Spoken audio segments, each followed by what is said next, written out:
Hey, everybody. Hello. Welcome back to the Brickanista Broadcast Network. And we are here live in Snohomish, Washington, at the home of Eric Wilkinson, who is going to be joining me shortly.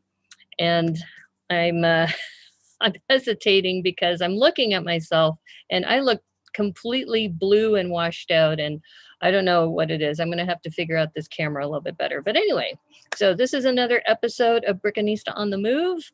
I'm Naomi, your host, the Brickanista. And what I do is I pretty much take my show on the road and I piggyback off of somebody's Wi-Fi and their electrical. And I'm here at Eric Wilkinson's home. And Eric has been kind enough to let me hang out with him while we work on this Mech, this 3-in-1 Mech. And I wanted to just make sure I can see the chat now. So I'm just going to do a couple things behind the scenes, but just wanted to say I'm really was excited when I was talking to Eric because I met Eric through Sortlug. And so Sortlug is one of our little groups that has started meeting because of the pandemic. And as some of you know, that many of us, because we're locked in, we don't have places to go, but we still have Lego to sort. So Eric and I have been chatting on these Friday night sessions. And when he said, I'm in Snohomish, I go, you're like 30 minutes from me. So anyway, he's set up on a table. We're out on his porch and he's on a table, which is to my right. And he's 6 feet apart, so don't worry. We're both, outdoors on his porch. It's really, really nice. And I was even thinking, since I have my down camera, maybe I could use my down camera for your front-facing camera when I introduce you. Sure. Maybe I'll do that. Okay. So hold on, folks, while I get this together, because, there's always all kinds of new technology that we have. So I'm going to bring my down camera in. I can log in on my iPad briefly. That's okay. This will be real quick. So I'm going to start this video because I have to do this anyway on my down camera. Okay. Oops. Oh no, what did it do? Okay. Got it. Okay. All right. So I'm going to turn this around and there he is. That's Eric Wilkinson. Hello. In fact, here, I'm going to zoom in. You're not. Hello. Well, I'm not sure if they can hear you yet. Hold up. Let me turn this around and I'm zooming in on you. There we go. We got to zoom in on Eric. So now you can see that Eric's here. He's outdoors. And let's see. All right, I'm going to let you in and maybe your speaker will work better too. And then we'll see his down camera when I let him in. And okay, so let's see if we can unmute you and hopefully we're not going to get feedback. So we're going to ask to unmute. Oh no, why is this not? Oh, you got to ask to unmute, yeah. And I think because do you have your headset in? Yeah. There we go. Okay, cool. All right. I'm trying to get my orientation right. Okay, we still have an echo, so I think I might have to mute myself. Okay. There we go. That looks like it's working now. Okay, so we've got Eric here, and let me fill up his bio, which I had, but my phone just went blank for a moment. So, but anyway, as I mentioned, I met Eric maybe 4 months ago, 5 months ago. Yeah, something like that. Yeah. Yeah, and we were saying, oh, you're in Washington? I'm in Washington. So let me just mention that, so Eric, his first Lego set was set 601, the Moon Buggy. Okay, I think maybe my down camera. Let me check to see if the echo's coming from my down camera. So here, I've actually got it right here. So hopefully you could see that.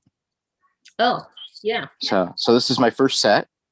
I've actually managed to hold on to it all these years since 1981.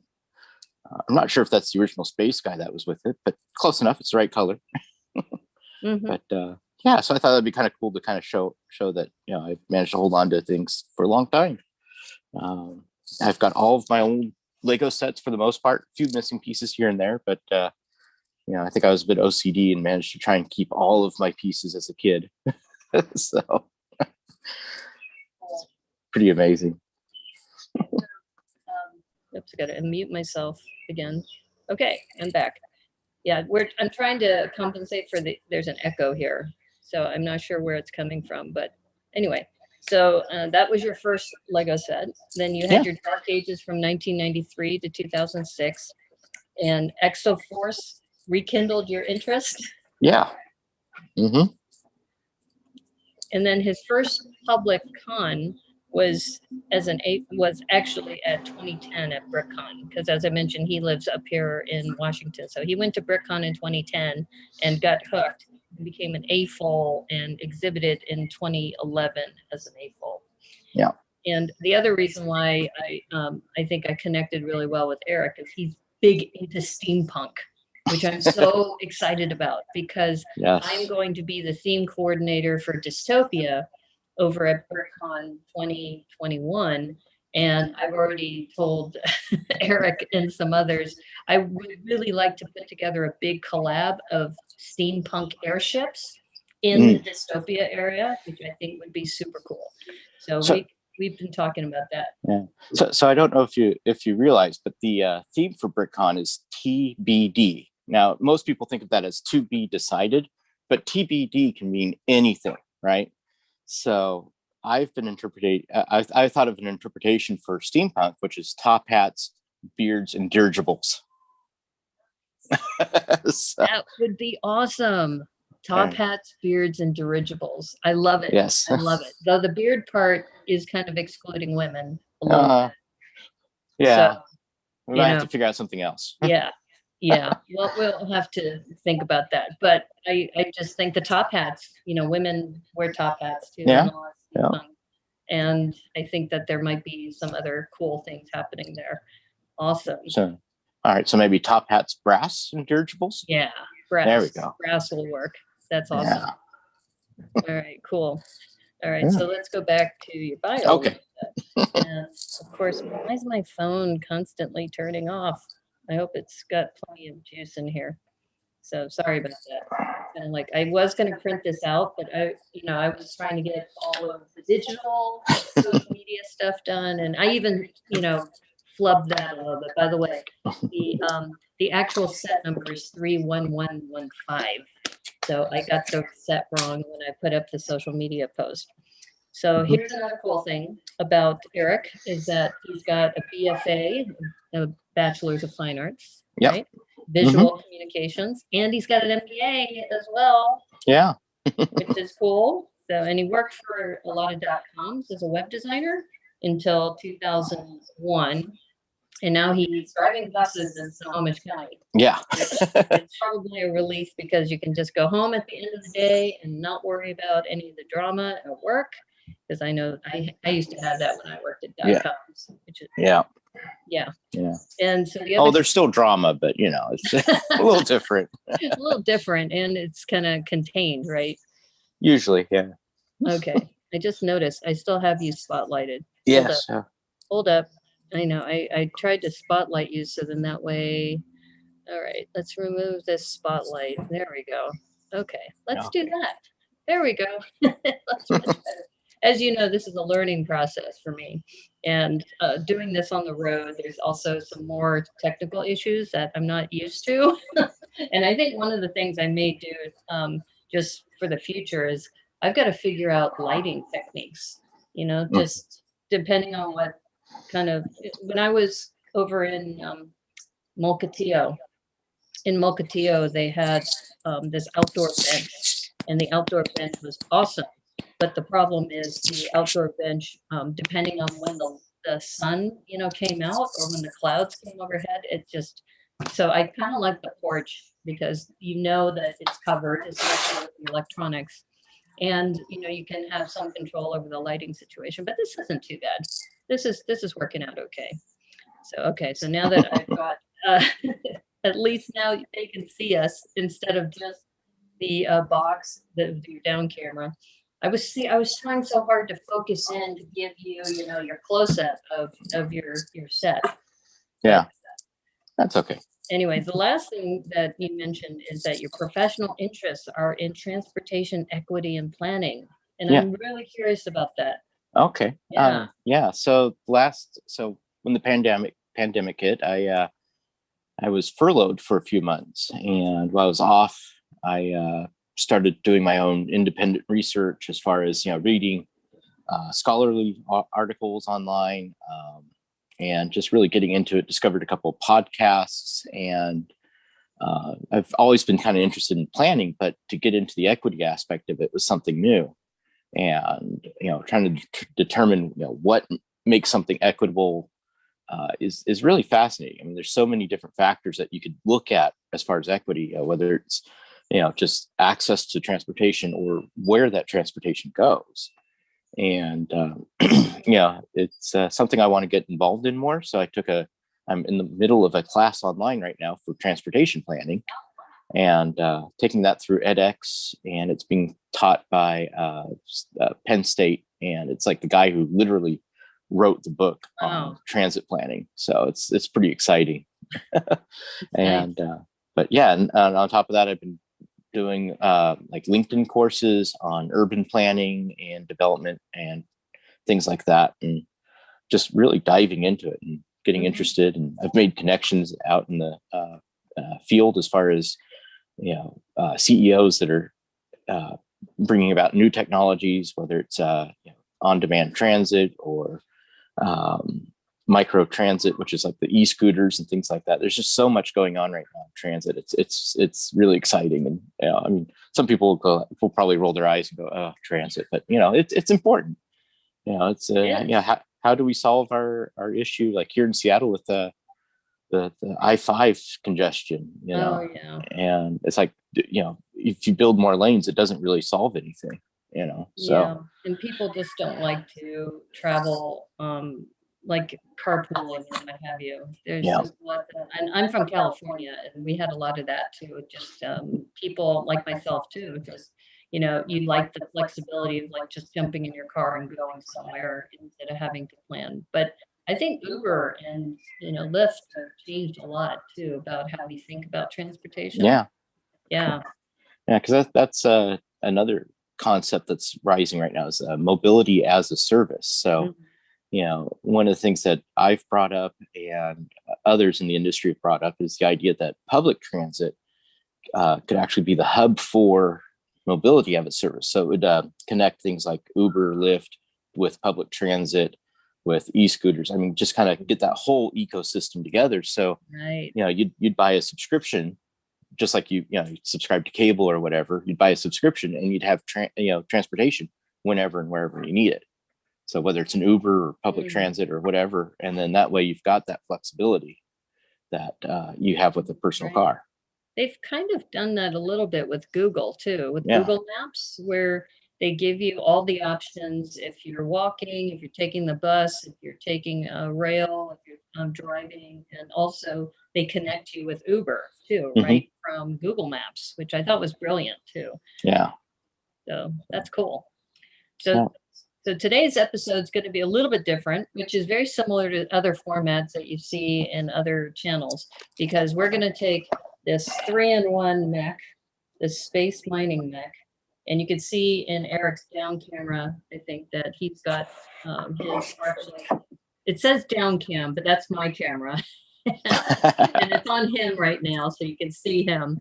But his down camera, which says Eric Wilkinson, that's he's going to work on the main mech, which is this bad boy. And then I'm going to work on the alternate build. I'm going to work on this one. And this one may be shorter, so I may end up doing both of the alternate builds while he works on the big one. So we're just going to kind of build and chat and just kind of, enjoy this nice day. And it's nice that it's a beautiful day with overcast, which I like in Seattle. I'm fairly new to the area, but I've grown to love it because it reminds me of when I grew up in Daly City, California, which is known for fog. And I just zoom out here. Yeah, there we go. Cool. So yeah, so Eric was saying, am I going to have enough room to build? So I am going to adjust myself a little bit here.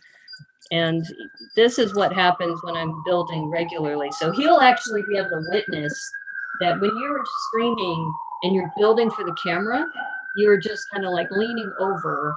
You don't have it like right in front of you. So I think my shoulder muscles have gotten stronger since.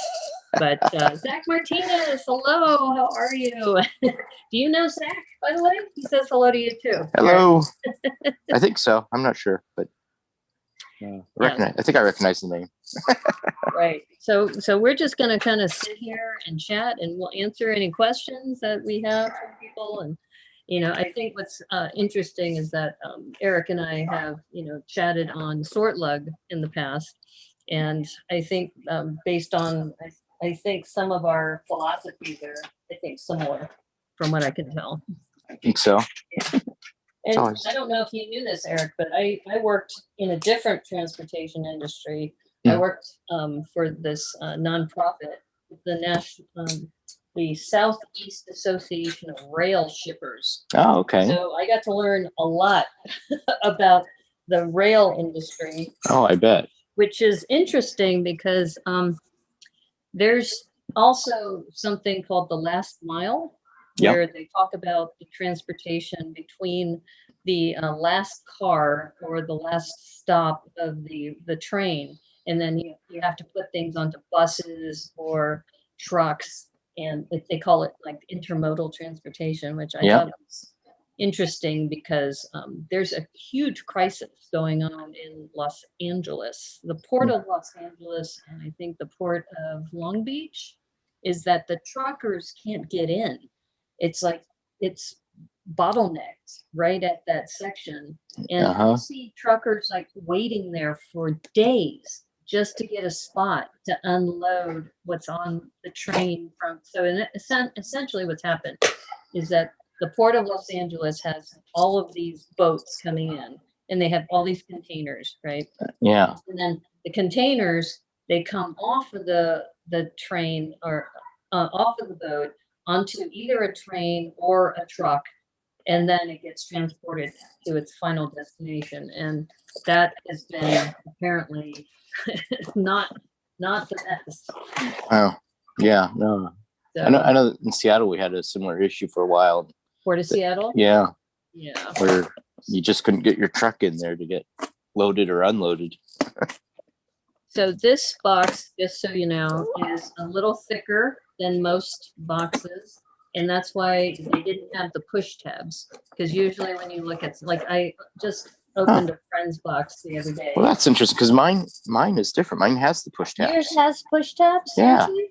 Yeah. I don't have push tabs. That is interesting. Okay. No, seriously, I don't. I don't. Yeah, I don't have the tape on mine. Okay. Wow. Wow. Where did you buy yours? Through Amazon. Okay. I got mine at the Lego store.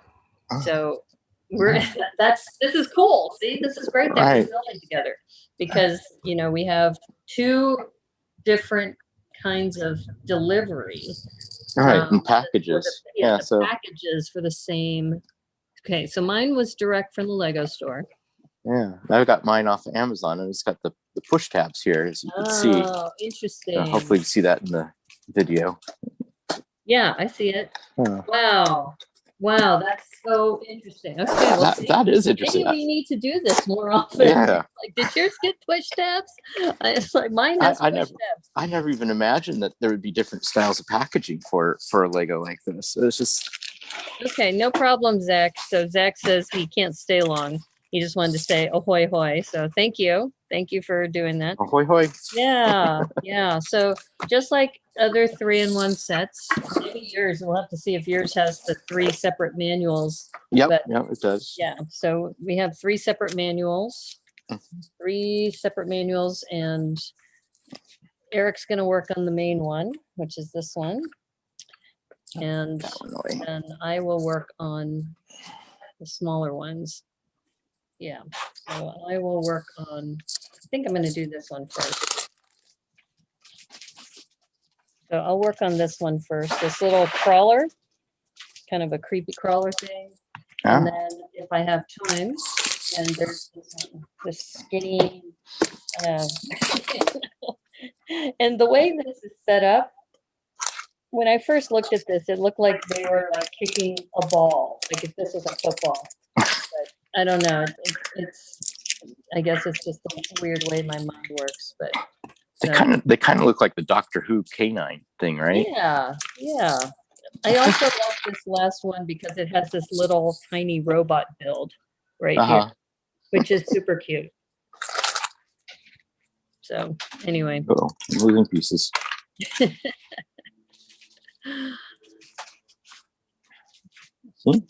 So Eric picked this set, just so you know, but I really was excited about this set because of all the white pieces in here.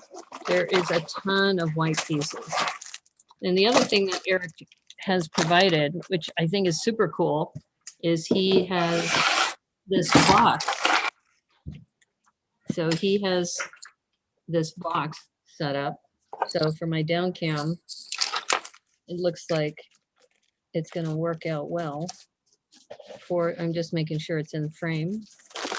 And it also helps make sure that pieces that don't fall to the deck and get eaten by the cracks in the deck. Oh yeah, so we are outdoors, and he's got a wooden deck that I'm sitting at a round table, which I'm really excited about. It's giving me some new thoughts about what I might do at home for my setup.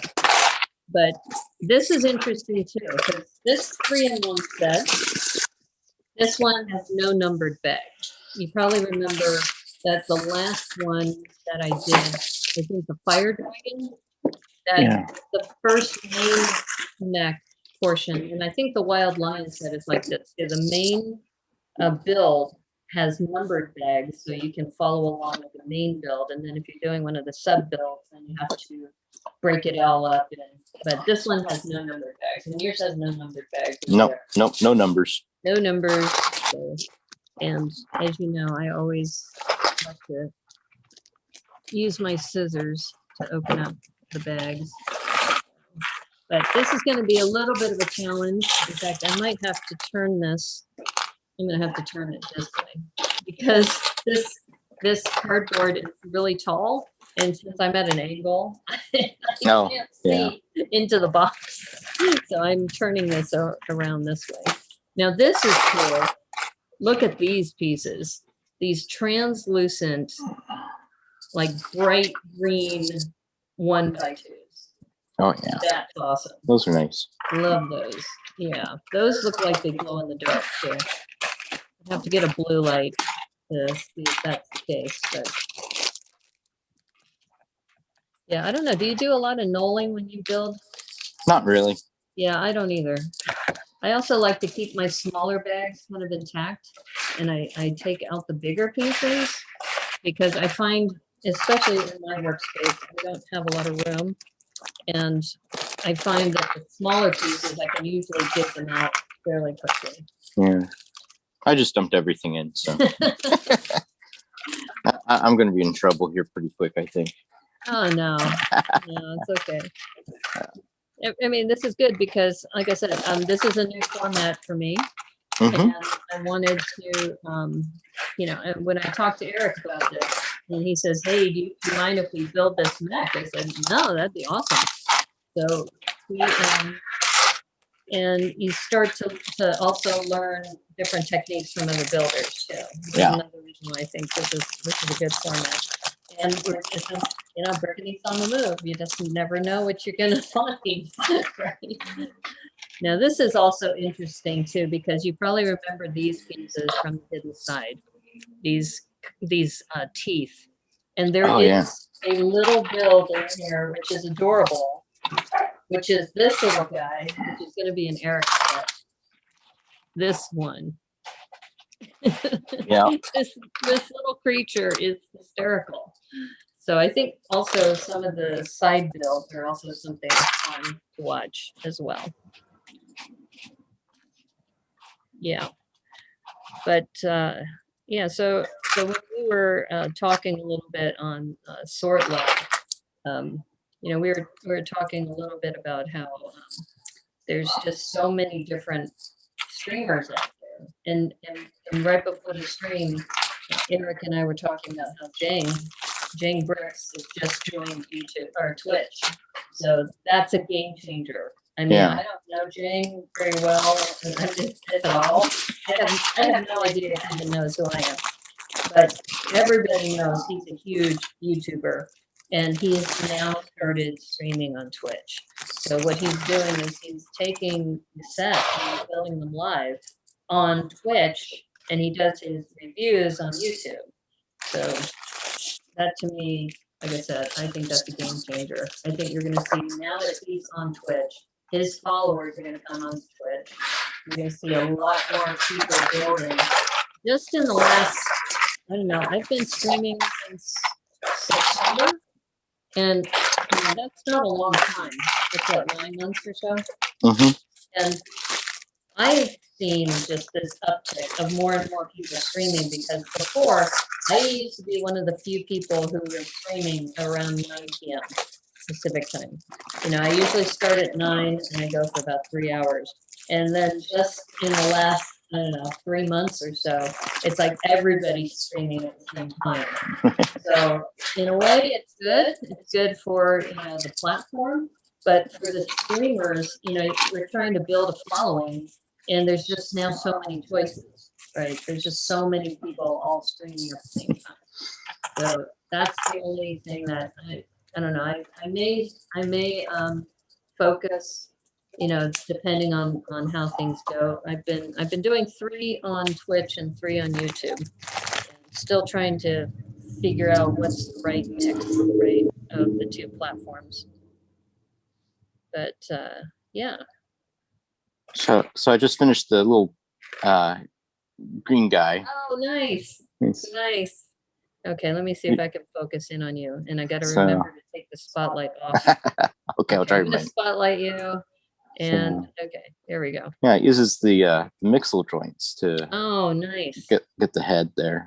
That's so funny. That is hilarious. He's cute too. Yeah. That cute, adorable little build.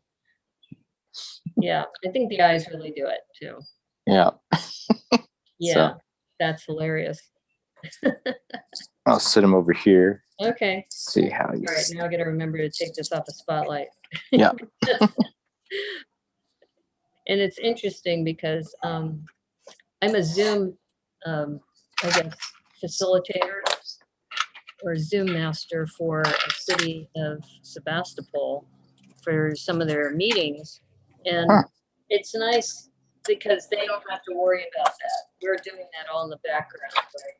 And when you're a host and you're managing that, it's a little hard to keep up sometimes.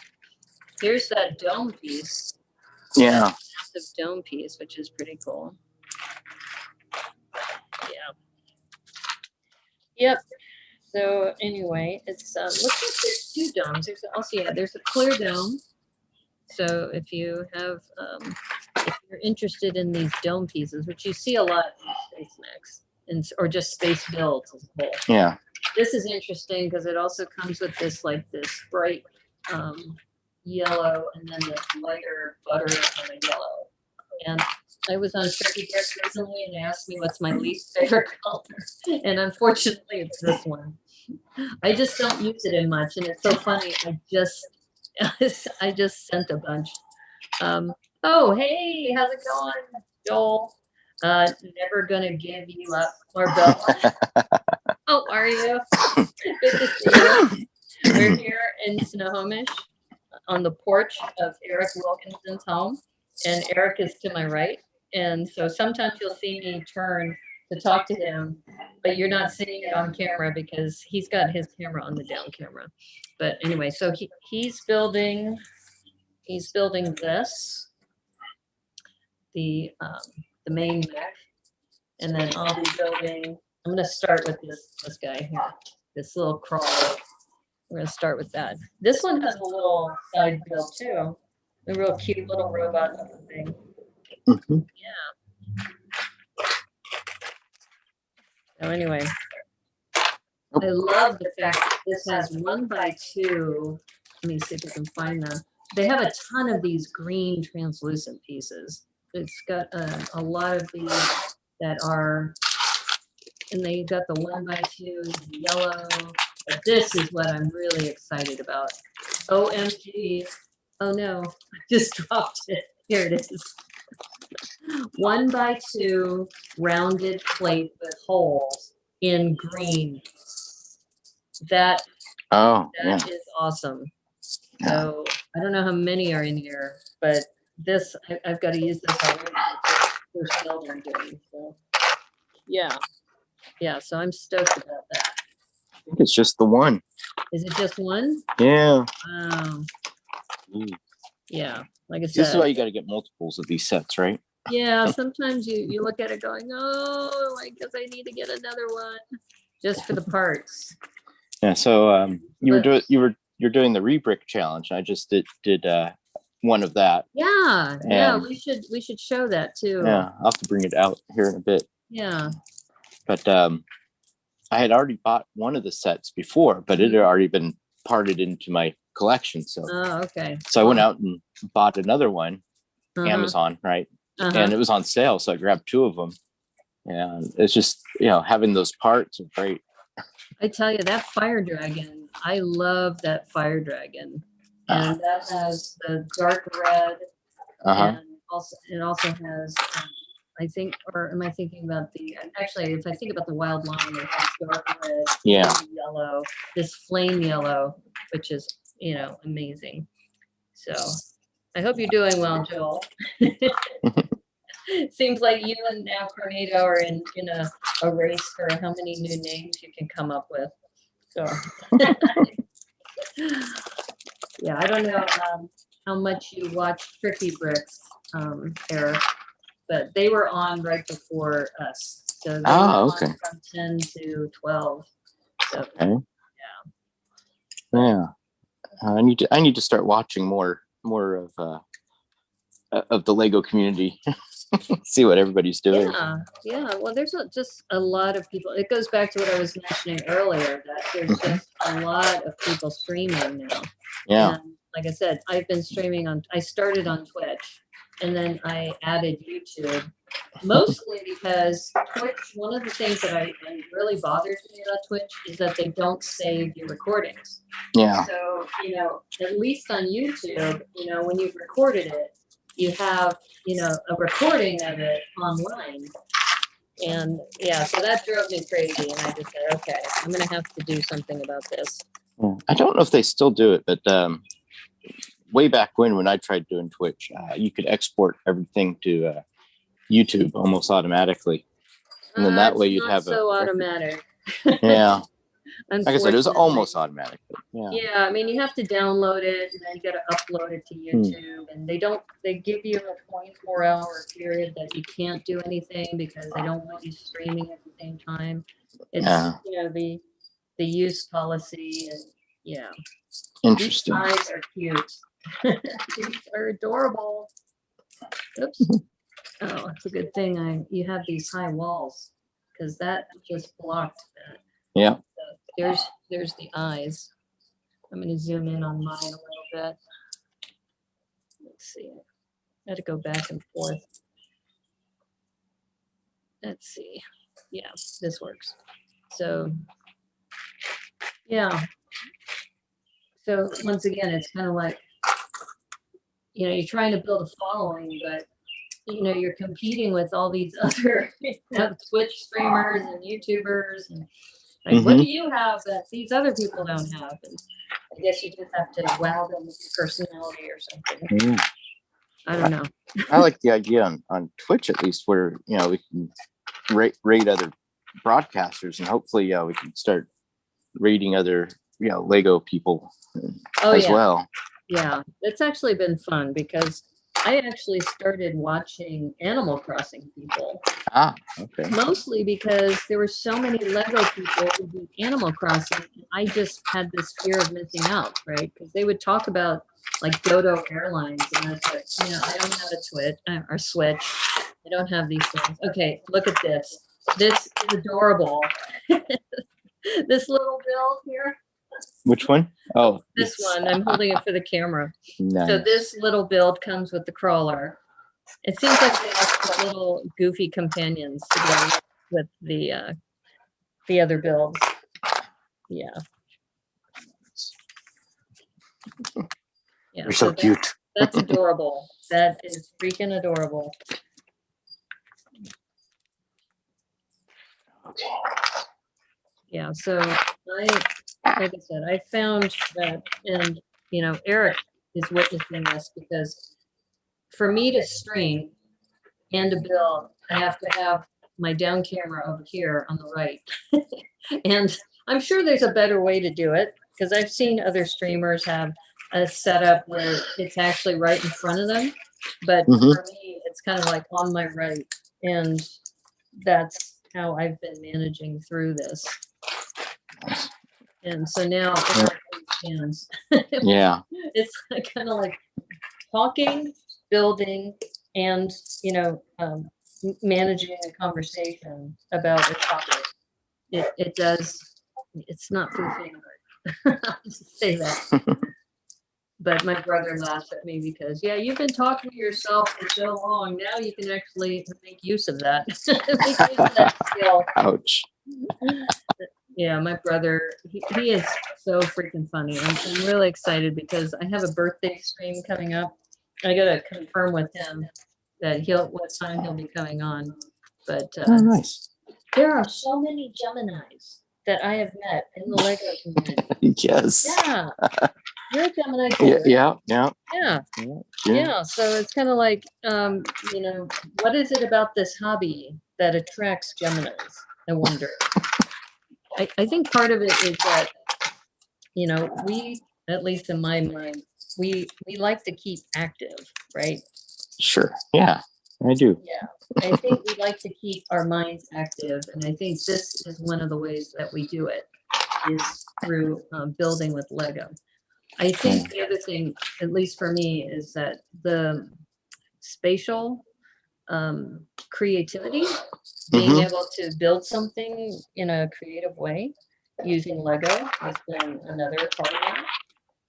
But I have met so many. I mean, it's kind of a little freaky in a way. I don't know if it's just I gravitate more to the Geminis, or if we just naturally, because it started, I just noticed this when I was working with Matthew Builds Bricks and Fourth World Atom. We did a collaboration on Bricks LA. So we came up with this storyline. Each one of us had a different part of the build. And then we were talking, and then Matthew said, "Oh yeah, my birthday's coming up in May." I said, "When?" And he said, "I think May 27th." I go, "Oh my God, my birthday's June 4th." And then Adam said, "My birthday's June 11th." And it was like, "Oh my God, we're all Geminis." Yeah. How freaky is that? Yeah. So I'm June 15th. June 15th. Okay, cool. So. All right. We might just have to have like a big Gemini birthday party. Sounds fun. Yeah, it'll all be virtual, but that's the life we live in right now. It's Hopefully not too much longer. Yeah. I mean, if you think about it, it's a global pandemic. Yes. So it's not just us. There's also, lots of other people, and lots of other countries haven't even started. This is cool. We've got 1x6 orange plates. So those would really pop. It's something too about brand new bricks when you're building a set that is just so rewarding. That snap when it comes together. Somebody was talking about trying to make like an ASMR video of Lego. Oh, there's lots of them. Are there? Yeah. Oh, In fact, Boone did one. Oh, okay. Boone did one. That might have been who I was hearing talk about it then. No, he did it like a year or two ago. Wow. For Beyond the Brick. Yeah. Nice. Because it's funny seeing it from Boone, because he's so gregarious and loud that for him to do an ASMR video is kind of like, and you hear him saying, "Listen to the sound of the paper," like. You know? Yes. And you hear Boone do that, and you just think that's kind of out of character for you, Boone. Nice. I mean, I'm not sure how many views it's had or how successful it's been, but Mhm. I just thought it was really cool that they did that. It is cool. Yeah. Yeah, you should look that up. Okay. It's out there. I know it's out there. I've seen it many times. Yeah. This was also cool. The double palisade bricks. There's a ton of them in here in white. Usually, you know, I do a lot of shipbuilding, so I see a lot of this in brown, but to see it in white is really nice. Yeah. And this part of what I'm building is upside down building. There's a lot of upside down building, which I guess makes it easier for people to follow. I don't know. Have you seen a lot of upside down building in your build? Sometimes, yeah, but yeah, this one's got a fair amount too, it seems like. So let's see. Let's scoot this forward, try and find the other piece I can't find right now. Oh, there we go. Found it. Well, that's one thing I love about doing sets is that I don't have to think about, do I have this piece or not? It's in the box. Right? Yes. It should be in the box.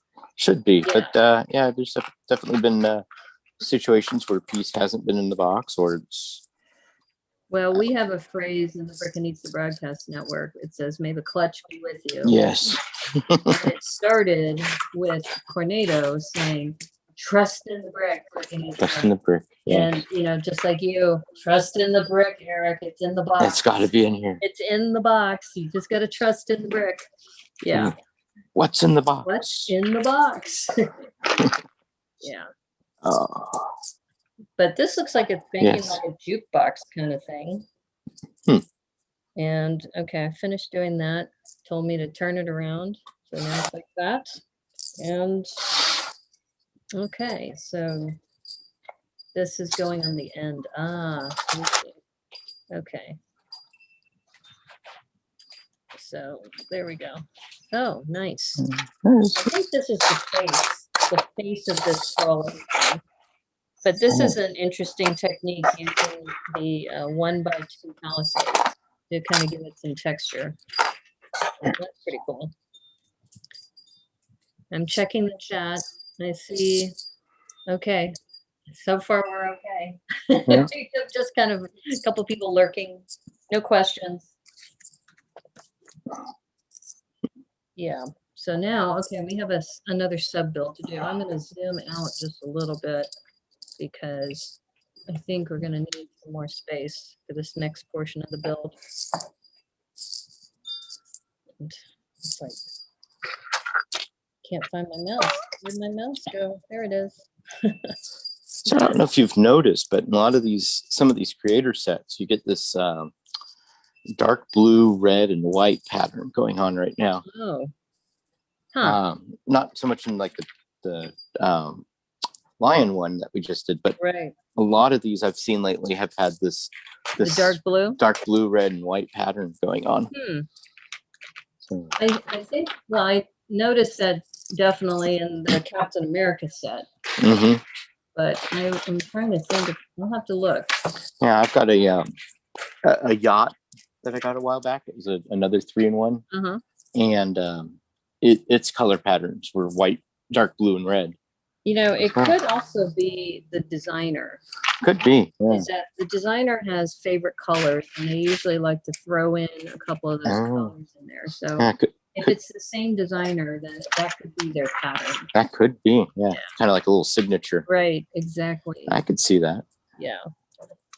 This one, right now I'm working on some orange and dark blue.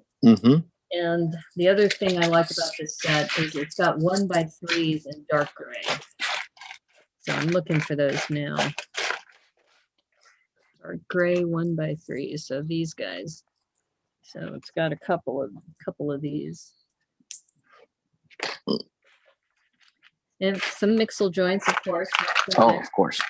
Can't do much with a mech without mixel joints.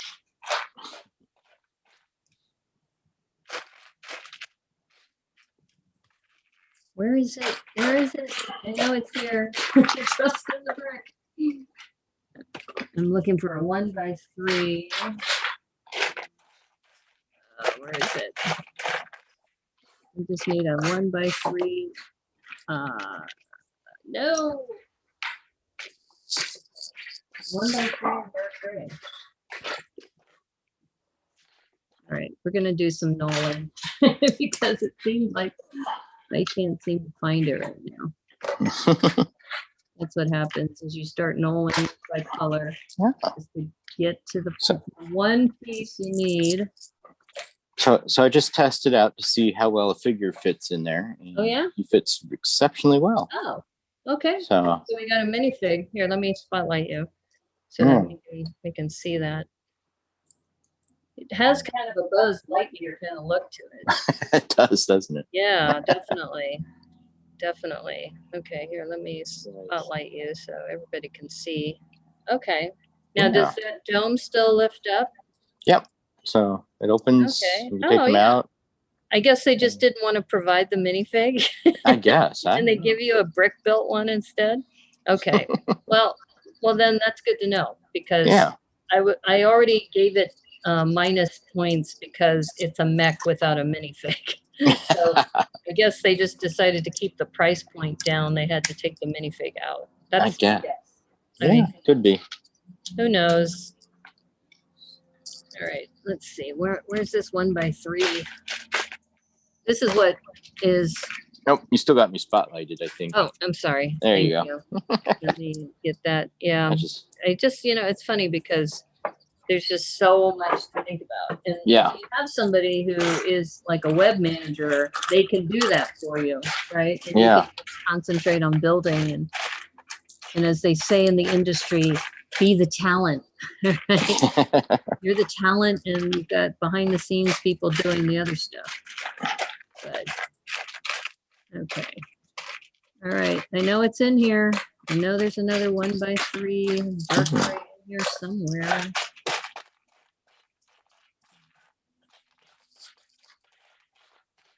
Yeah. And a part of me is kind of like, if you're going to mix bags and you're not going to number them, why don't you just do it by color? I don't understand that. I don't understand why they wouldn't just do it by color if they're not going to number them and there's no real purpose. Huh. Yeah. What's the point? Why are you doing this to us, Lego? Just do it kind of like if they were sending out a pick a brick type order. Yeah, right? Exactly. And then you can it would save you time in knolling too. There we go. Yeah. So that's what I just don't understand why they wouldn't just do that. If you're not going to number them and they're not going to have any purpose, then why don't you just give it to us by color? Yeah. I would think that would even be better for manufacturing, but maybe it has something to do with counting. Could be. Yeah. It could be easier way to manage the weight count. Yeah, that might be it. The weight for each bag, maybe. Who knows? It's all automated. We just speculate. We do a lot of speculation on the Brickanista Broadcast Network.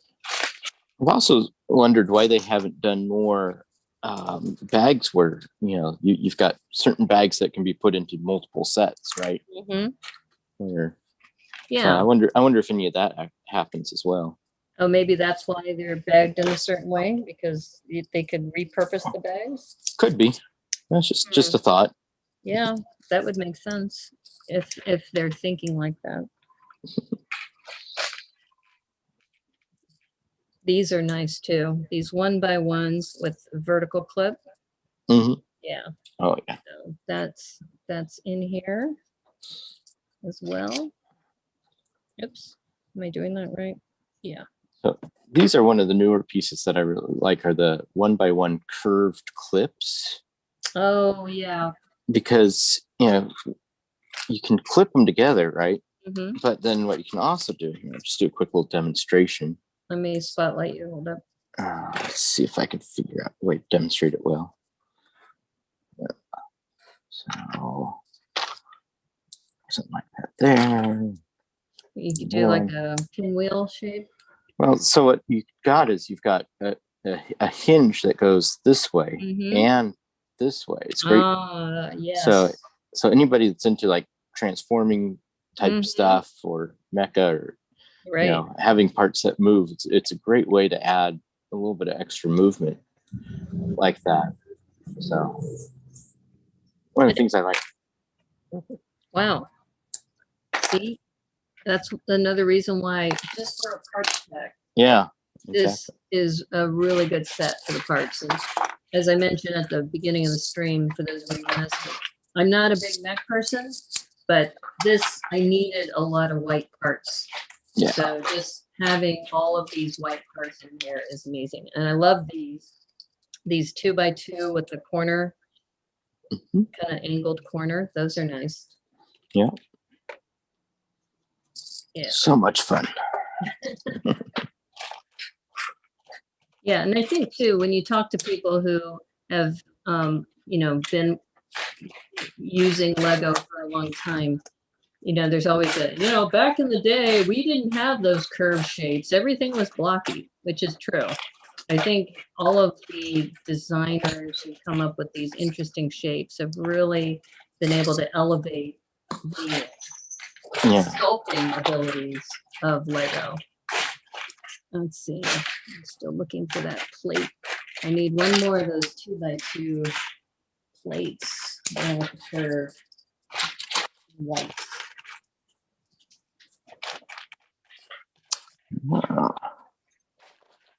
Like I said, just chock full of goodness. But while you're building a set, it's kind of like, where is that piece? It's got to be in here. It's got to be in here. All right, we'll do some knolling. Now, this is interesting. This odd 2x2 with snot in this, like. Oh, I think you've still got me spotlighted again. Yeah, see. They can't see what you're showing them. This goes back to, I wish I had a Zoom master. I need a Zoom master to do this for me. Okay. All right, back to here. All right, so there we go. We've got this 2x2 with the like they use these in a lot of brickheads, but it's the only one that's this color. So this might be a signature color of the designer as well. Yeah. And this, the more you look at things and you look at the color palette of this, the orange, the yellow, the green, and the gray. Okay, I get that. But this just sticks out like a sore thumb. Kind of like, why? What doesn't belong here? What piece doesn't really belong in this set? And I guess they have one more in this translucent color. They have that. So I guess it's not all alone. It does have a companion. We'll put you two together so you don't feel lonely. But yeah.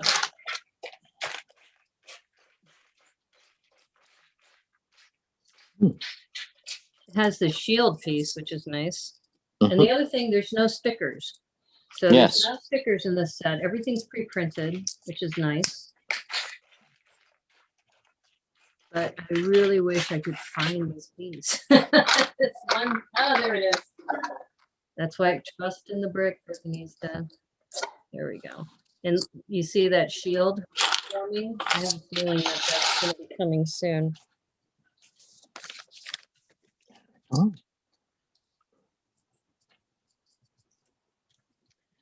Yeah.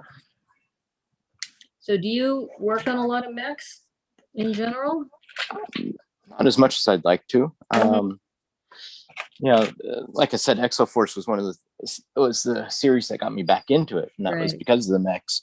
I grew up on watching Transformers and Robotech, Macross, and a bunch of anime. So mechs are kind of in my blood, I think. Well, they should be in my blood with anime because I'm half Japanese, but and people will ask me anime questions like, "Oh, sorry, I don't watch a lot." I probably should. Yeah. Yeah, there's just not enough time for it anymore for me. It's just there's so much that comes out. It's hard to keep track of. Like, okay, what do I watch now? Exactly. Well, somebody just told me I need to start watching the anime called One Piece because it is a pirate themed one. Ah, yes. Uh-huh. So I said, okay, that I will put on my watch list. And I think everybody has been talking about, of course, Lego Masters season 1 or season 2. So have you looked at the teams already? Are there any teams that you're interested in? I haven't had much of a chance. One of the problems is I no longer have cable. So watching it might be a bit of an issue. Which is kind of sad because I really enjoyed the first season. Right. That was before I got rid of cable. Well, have you been talking to Jen? Because I think they're going to do a watch party. Ooh. So you should chat with Jen. Okay. I work on Tuesday nights, so unfortunately, and one of my contractors said that they can't make it this Tuesday. I'm like, oh well. That's all right. That's all right. Yeah. I can always catch a rerun, or I'm going to try to catch a feed from the East Coast. Oh, there you go. So then at least I can watch a portion of it, because I usually start working at 5. And Okay. I probably can like have it in my earbud while it's going. Yeah. This is an interesting, you'll see that underneath this, I'll just show this to the cameras, that underneath this, it's got this notch for this corner piece, but then they cover it up. And it was kind of like, why didn't you just use a regular 2x2? You know? Maybe the shield piece comes in. That's the only thing that would make sense, but it's kind of like, that's kind of silly. That's kind of a waste. You know, there's like no purpose to that whole piece. You could just put in a, okay, but like I said, maybe the shield is coming. I'm going to give Lego the benefit of the doubt for now, but right now I'm thinking, that's kind of lame. You take the trouble to make that piece and you cover it up. Yeah. Well, I think part of it too is because it's the 3-in-1. It's just kind of what parts are available. That's true. It could be that that's what they had to do because of the 3-in-1 aspect. Yeah. That's true. Part availability. Yeah, exactly. Okay. So this is coming along nicely. This little platform that I'm building. Nice. Yeah. I'm looking for, I need those rounded clips. Yeah, I think there's just a lot of hype going on with Lego Masters Season 2. Yeah. I know 2 of the people who are in it. So one of them is Moto, as you probably have seen. He's the one with the lab coat and the long hair. Yeah. So so Team Moto, or whatever name his team is, I'm going to be following him very closely. And then the other one is Miss Roberta, who is Dawn, who's part of Team Kelsey.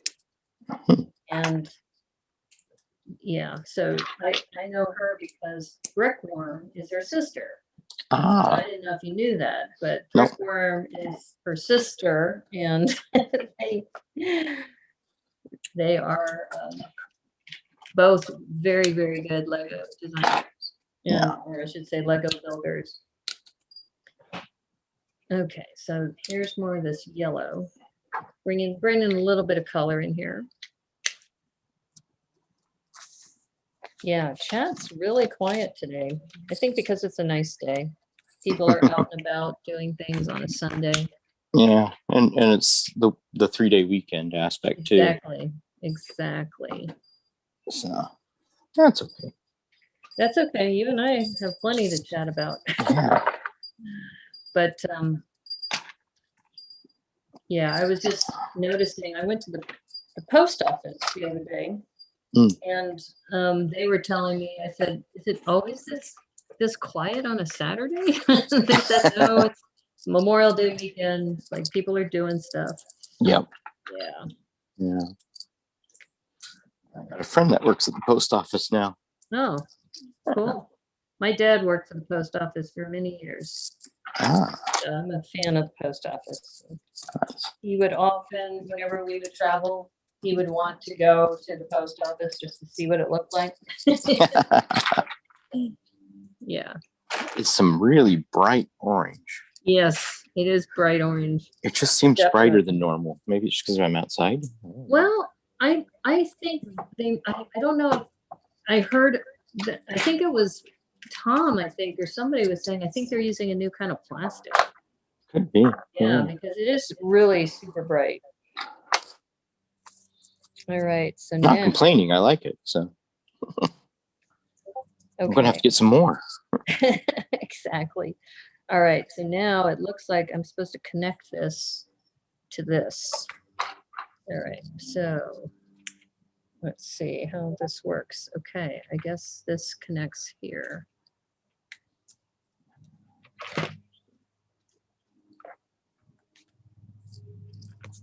Yeah, so we have this little, this is part, I think part of that crawler, and we have, you know, a little bit of an offset here for the snot, but overall it looks pretty good. Looking awesome. I have to make 8 of these silly little teeth things for the saw blade. Oh no.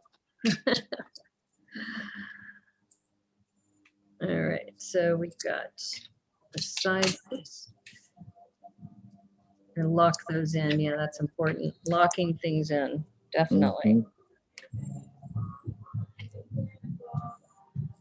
So are you really close to your neighbors? I mean, when I was doing this at Brickworm's house, it was funny because I'm on her porch and she's upstairs, and I'm just like sitting on her porch, you know, streaming, and people would be coming by walking their dogs, like waving at me. Like, what are you doing? Like, oh, I'm just streaming while I'm building.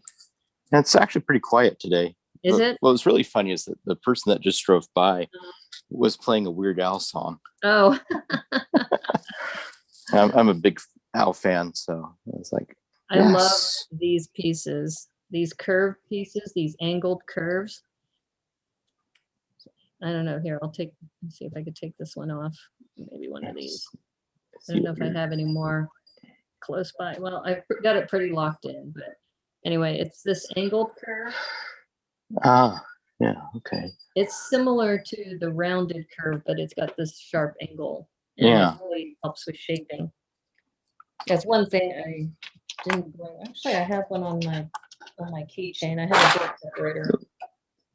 Oh, I think I might have a few dozen inside. I just noticed your sign over here. So that's like a steampunk train looking thing. Yeah, not really steampunk, but yeah, it's that was actually my grandfather's. Was it? Yeah. Oh, nice. Yeah, so it's cast iron. Wow. It's cracked in a couple places, but that's cool. So yeah, it's really cool. It's cool that you kept it in good shape. And yeah, speaking of trains, you talked about that earlier. He worked for Southern Pacific. Oh, nice.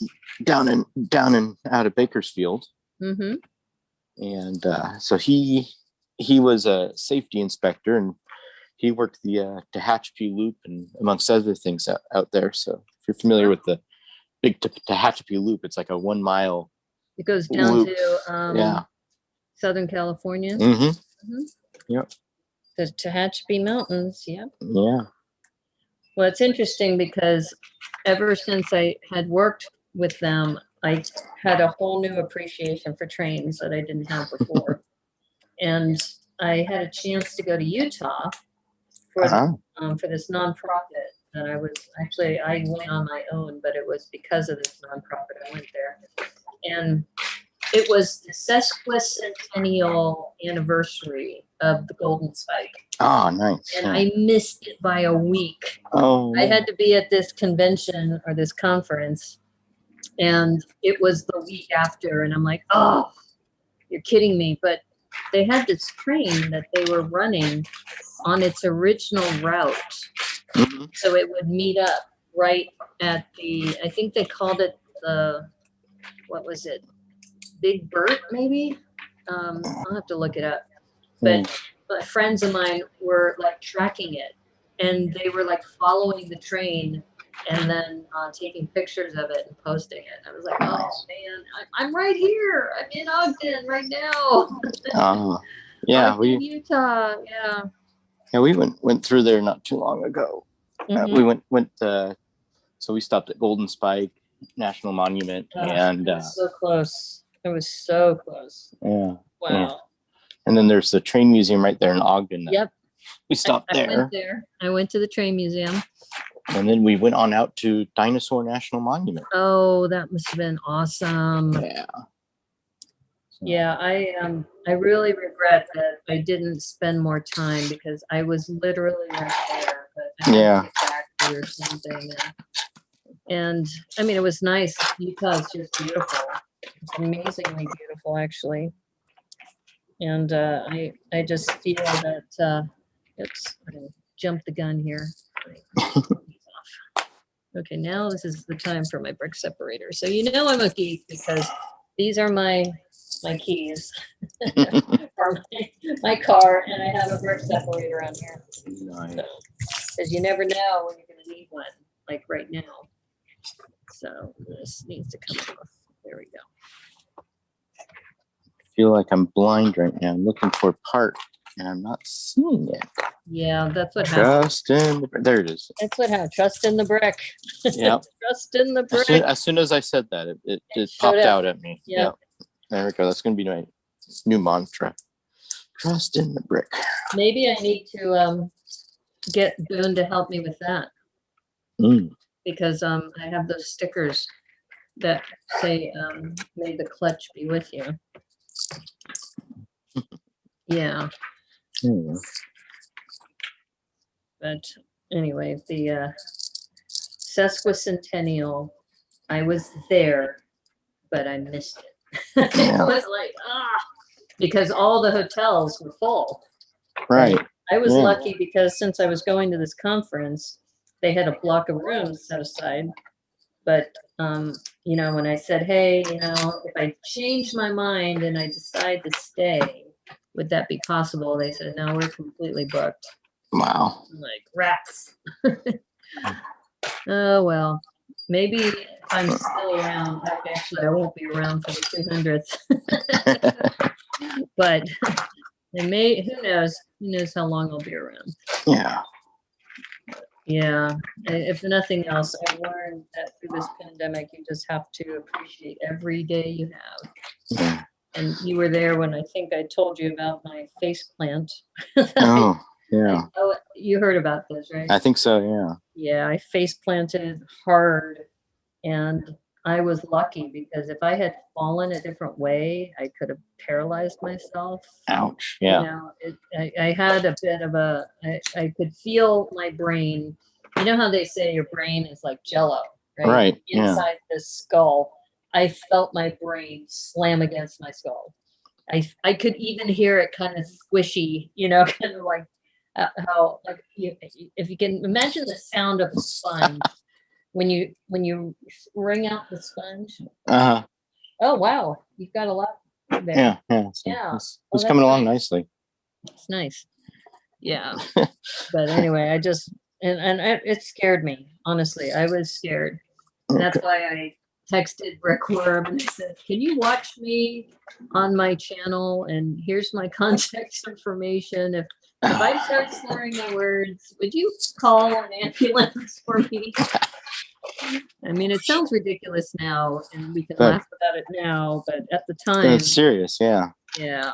And then Glenn, he stayed up with me for a while. Trust in the Brick and its subsidiaries are copyrighted by Grenado. Industries, all rights reserved. Hi, Cowboy Kenobi. How are you? We were just talking about you, so hope you're doing well. Yeah, so anyway, what do you think, Cowboy Kenobi, if we have a sticker called Trust in the Brick? I don't know, but it's copyrighted by you, so I guess I would need your permission. I definitely want an It's Dopio sticker. That's in the works. That I think will be out in the next, maybe, I don't know, maybe I should release it in June or July, kind of like a summer of love phrase, right? It's Dopio. Yeah. But Dope, yo. anyway, I hope you're doing well, Cowboy Kenobi. We're just building and chatting and enjoying another outdoor build, Yeah. which has been fun. Been fun to do. I think we might actually have a bit of sun trying to peek out finally.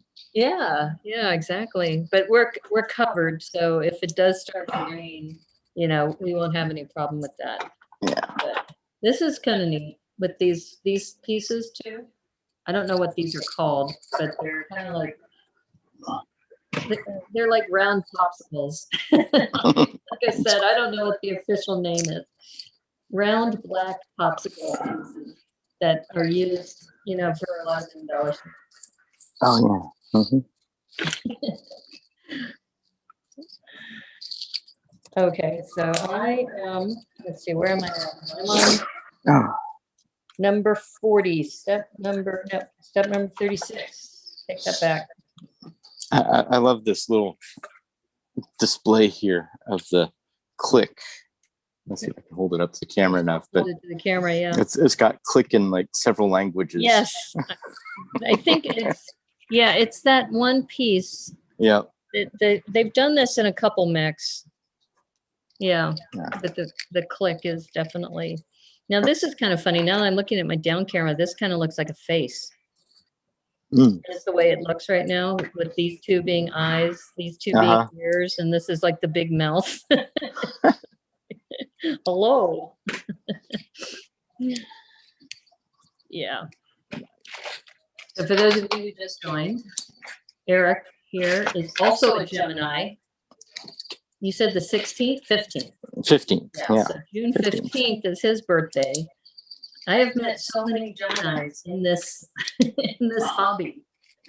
I don't know what it is about us. We just like to build stuff, I think.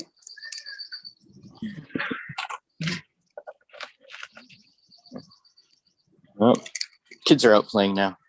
That's You okay. hear them. Just shows you it's real. We're Yes. outdoors. We got kids playing outside, cars driving by, doing all kinds of things. Yeah, we were joking last night about the Friends sets. Uh-huh. Do you do any of the Friends sets? I don't have them. I've thought about it, but We I were, actually thought my wife would be more interested in those. I keep trying to get her involved in Lego, and she just won't have it. So that's okay. You guys can have separate hobbies. yeah. Not a. But what's funny is, she was a big Tasmanian Devil fan, and I managed to pick one up the other day, and so I gave that to her, and she's sitting there at the table playing with it. Oh, nice. It's like, I'm going to convert you eventually. Someday Someday. it's going to happen. Okay, what am I missing here? I guess this is just sitting on its own like this, which is kind of scary. But okay, so Cornado, since you're here, I did my research last night. So there are a lot of these jungle rescue sets that are Friends, and they're usually, and this is why we were laughing about it, they're usually abducting animals. It's kind of like they have the alpaca rescue. They have another one with a little Dalmatian rescue. And then what was the other one that I saw? They had the rescue compound, which is where they bring all the animals. So we were just saying that instead of calling it the Friends Jungle Rescue Set, it's the Friends Animal Trafficking Set. Because they're not showing them returning the animals anywhere. They're bringing the animals to a compound. They're using a helicopter in one. I think the alpaca one has a helicopter that comes down and picks up the animals and puts them in the compound. And then another one has a hot air balloon. So it's like they have all these different vehicles to go abduct animals. Nice. I know that sounds ludicrous, but when you look at it kind of from that twisted point of view, then it's kind of like, what did they have in mind? The jungle abduction set. Exactly. You will never look at a Friends set the same way again now that you've listened to the Brickanista Broadcast Network. It's like, why are you affecting all of these animals? I love We it. were talking about in the baby elephant set that the baby, they have pictures of the baby elephant, and the baby elephant is with their dad in one picture, and then the baby elephant is with the dad and the mom, I think, or maybe an older sibling. But they never show the animal, you know, they just show the baby elephant in Lego, and then they show them saving the baby elephant, rescuing the baby elephant from the swamp, and then taking the baby onto a trailer hitch and driving off with it. And I was like, where are you taking my baby? Yeah. So if you look at all of these jungle sets of Friends, you will never look at them the same way. Who is funding them? Follow the money. Who's funding these jungle abduction sets? Who's doing that? Yes, follow them. Exactly. It's like kind of like, and it is kind of cool, the range of animals. Like I said, I think there's now the baby elephant, there's the alpaca. I'm Mhm. trying to remember the hot air balloon. I don't know if they're monkeys or there's also like little bunny rabbits. And they're all tiny, right? They're not like the big animals. So it's like they're abducting the baby animals too. Yeah, who's funding this all? So anyway, we were laughing about that because it was kind of like, you know, depending on what lens you look at. Yeah. And that's why I said what they should be doing is selling expansion packs where the expansion pack has, I think your camera may have died. Uh-oh. Are you out of power? Maybe. Yeah. Oh, low battery. Low battery. Okay. Yeah. So anyway, we were just talking about how they should have expansion packs where they sell, you know, the mother elephant to add on to the set. So it's kind of like, okay, There we go. they're returning the baby to the dad or the mom. Hey, Debo, how's it going? We were just talking about how I just did the research on the Friends sets that have the baby or the jungle sets, and how all of them are like they abduct the animals using different kinds of vehicles. So one of them is a helicopter that takes the alpacas. I think the hot air balloon, I think takes not the rabbits, but it's like a small, like a furry creature. So Cowboy Carnado just said the jungle abduction sets. So you got to follow the money and see where it all goes. Mhm. But seriously, what they should be doing is, like I said, I mean, we joke about it, but the whole idea of rescuing animals is to return them to their proper place. Right. And so that's the part that's missing, is they haven't said how do the Friends get the animals back to the proper place? Because if they did that, then it would be like, okay, cool. Aren't the new city sets kind of similar to that? They coming out just soon? came out with the new city set that has like this elephant, Yeah. you know, rescue thing. Yeah, it's like, Which, you know, I think the joke is now that I guess maybe they're so successful on Friends that the city people are getting in on the business. You know? they're getting Tigers, that's right. The tigers with the balloon. That's the one. They're getting And they're in. white tigers too. That's the other thing Oh. that drove me crazy. It's like white tigers are so valuable and they're so rare, and they're going after the white tigers. So, whoops, I just kicked this. Sorry about that. Yeah. Okay. So we got alpacas being abducted by helicopters. We've got white tigers being abducted in hot air balloons. We've got jeeps taking the elephants, and we have something else taking the rabbits. So and like I said, you will never look at a Friends set the same way again now. Yep. Yep. Only on the Brickanista Broadcast Network. Okay. So you didn't know what you were getting into, Eric. No. When you agreed to let me do this. And we were just talking about this last night, actually, on my stream. Is just, you know, why not just have the animals in their habitats as sets? Yes, exactly. Why do we There we have to go. abduct them? Right. Yeah, and especially, I think the other thing we were talking about is the baby elephant one. And I was looking at the other sets. I don't think some of the other sets have this, but the baby elephant one has syringes in there, which is kind of like, you know, like you're drugging the baby elephant so you can rescue it. What We're started as a joke going is to actually making rescue the animals. more and more sense for the more we talk about it. So you think it's making more sense that they actually had planned this product line and said, hey, why don't we make it the jungle abduction set? It's like, oh, no, that won't sell. Let's call it a rescue set instead. Is Eric Wilkinson on Instagram? I don't know. Are you on Instagram? Yeah. I'm on Instagram as the Fujikoma. Can you hear me? I think so. The Fujikoma. Did you get that? Let me see if I could type it in here. Yeah, I was just gonna say I could. I'm on chat too. So. Oh, okay. Yeah, if you type it into chat, that'd be great.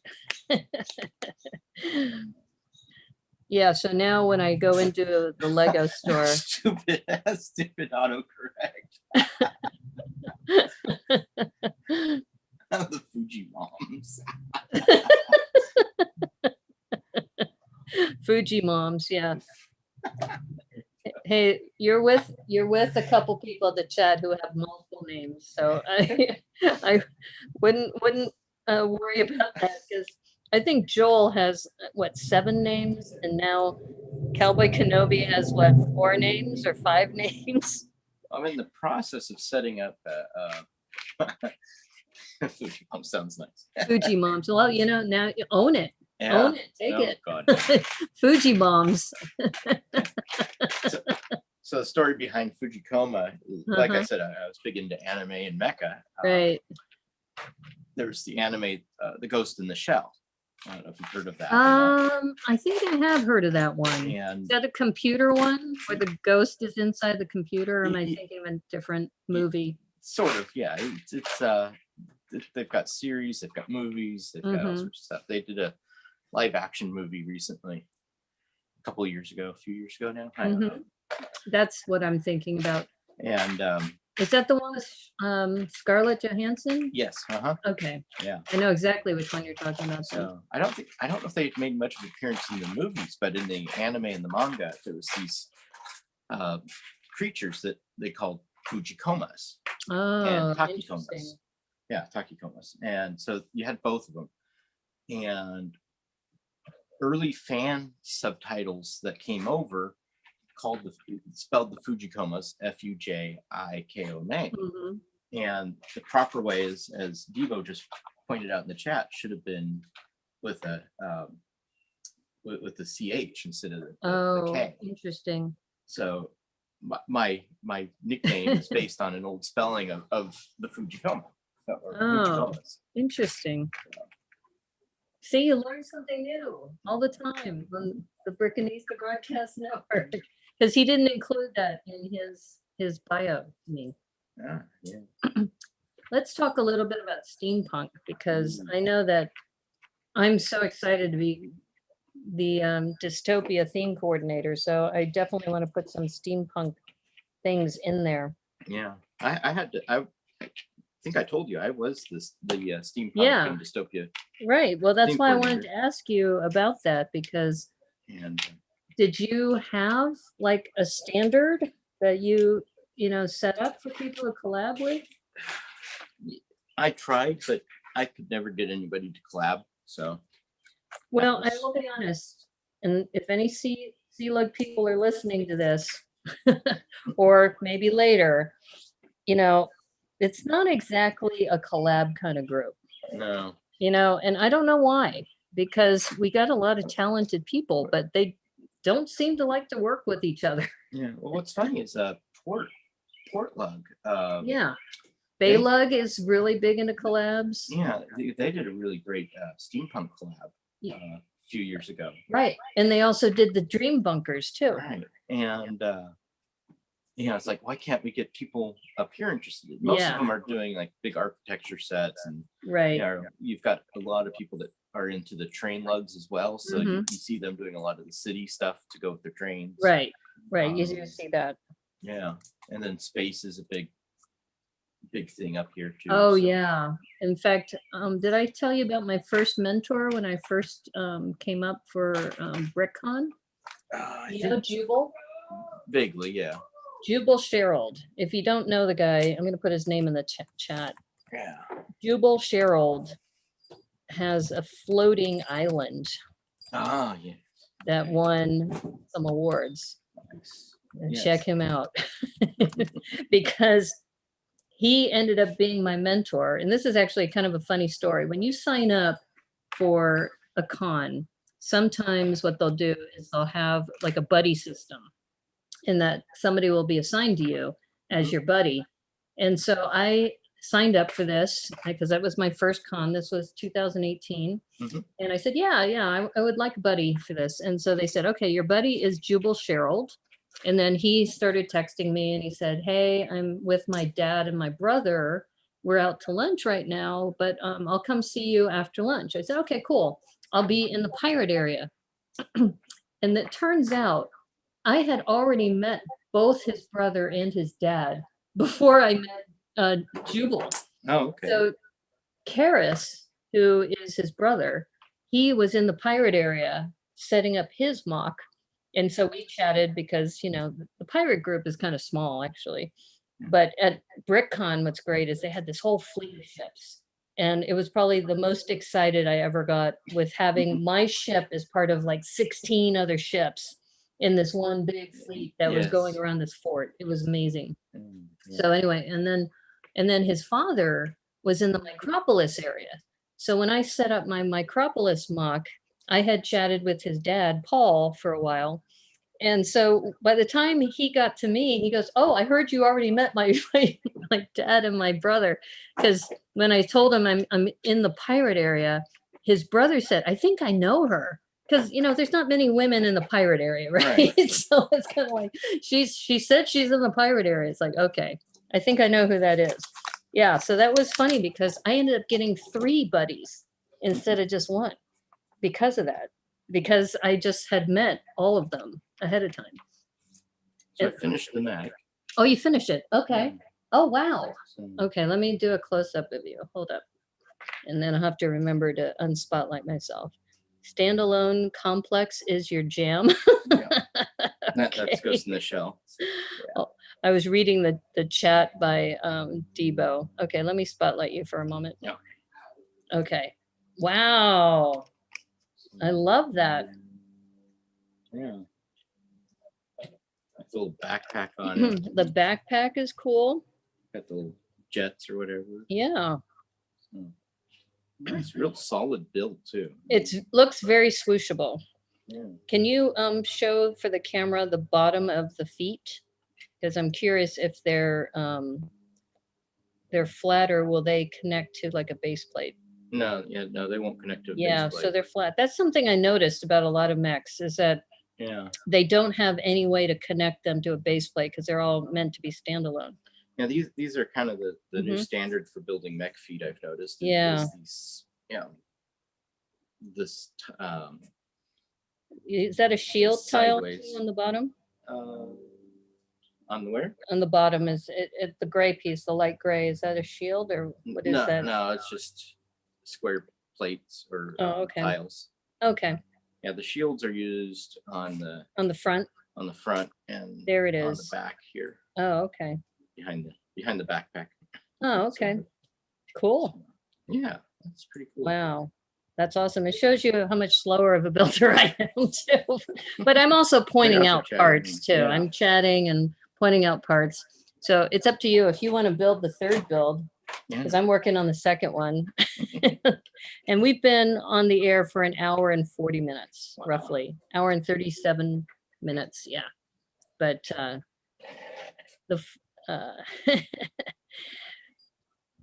Debo Brick 7? Uh-oh. Question mark? I don't know what the 7 is. It says, oh, I see. apparently Joel Never Gonna Give Up Marbella is up to 7 names. I think he's got more than that, honestly. I mean, we should probably name them all. Nice. At least the ones I know of is that Joel of Many Names, Joel Marbella, Zippy Mantis, Yoritomo Jiriki. That's 4 right there. Joel Pokeball Dameron Marbella. That's 5. This one, Joel Never Gonna Give You Up Marbella. That's 6. All right, what's the 7th one? I'm sure you've been keeping track. Oh, it's Brigadier Itchy Sheep. Joel Brigadier Brigadier Itchy Sheep. That's 7, right? Am I missing one? Okay, I got to take the spotlight off of you. See, this is the problem when I have to chat and not when I'm doing this for my clients, they don't have to worry about this because I'm behind the scenes doing this for them. Okay, there we go. Okay, so let's do this again. We have Joel Marbella of Many Names, Yoritomo Jiriki, Zippy Mantis, Brigadier Itchy Sheep, Joel Never Gonna Give Up Marbella, and what was the 7th one that I said? You have so many names, Joel.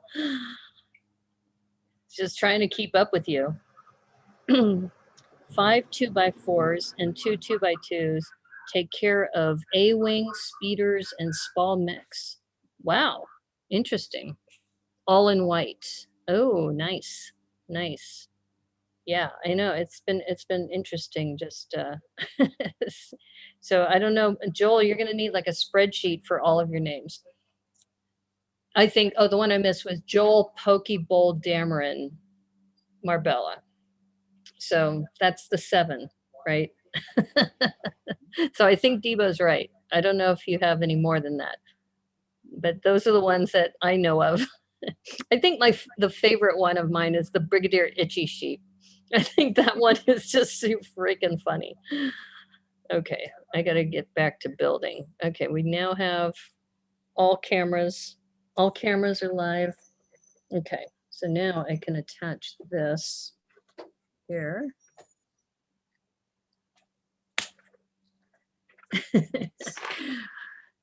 I don't know where you come up with your names with, Joel, but it's pretty freaking funny. I will say that. It is funny. All right.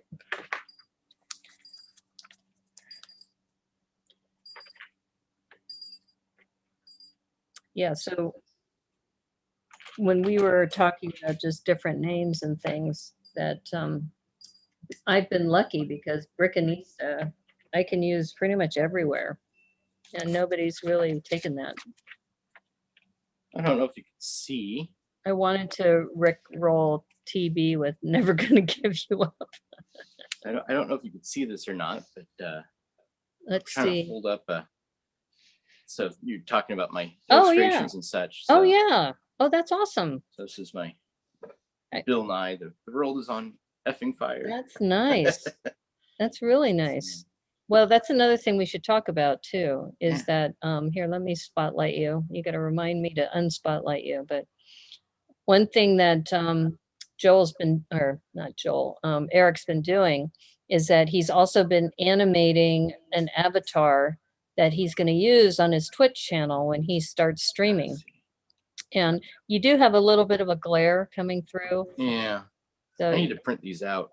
That'd be better. yeah, but you can either print them out, or if you have that log into Zoom, then you can share your screen. Yeah. You can do it that way I too. could do that. Yeah. But what's been really cool is that he's designed a shirt for Sort Lug. And where is that located? Is that on? Do you have That's like a on link to it? Etsy. Yeah. It's on Etsy. Okay, I'll put that in the description after the thing is Yeah, I've over. been doing Lego inspired art, and of Mhm. course, you run into the issue of, well, whether or not it's whether or not Lego's going to let me continue to do it or not. So Debo says he didn't choose to be Brigadier. The name chose him. just as in you're an ensign. That's funny. Okay, I'm gonna go back and unspotlight you. I'm being proactive now. So let me unspotlight you and go back to gallery mode. Okay, here we go. It's starting to run low on battery too. Well, that's why we got, if you Power were, strips. we're gonna take some pictures behind the scenes. In fact, I better do that now while we're still broadcasting. That, just the setup that needs to happen for these to take place. A part of it is power. And I think I've mentioned this, that if I decide to take this on the road farther, because right now I'm only 30 minutes away from Eric. So I can come up here, stream for a couple hours, drive back home.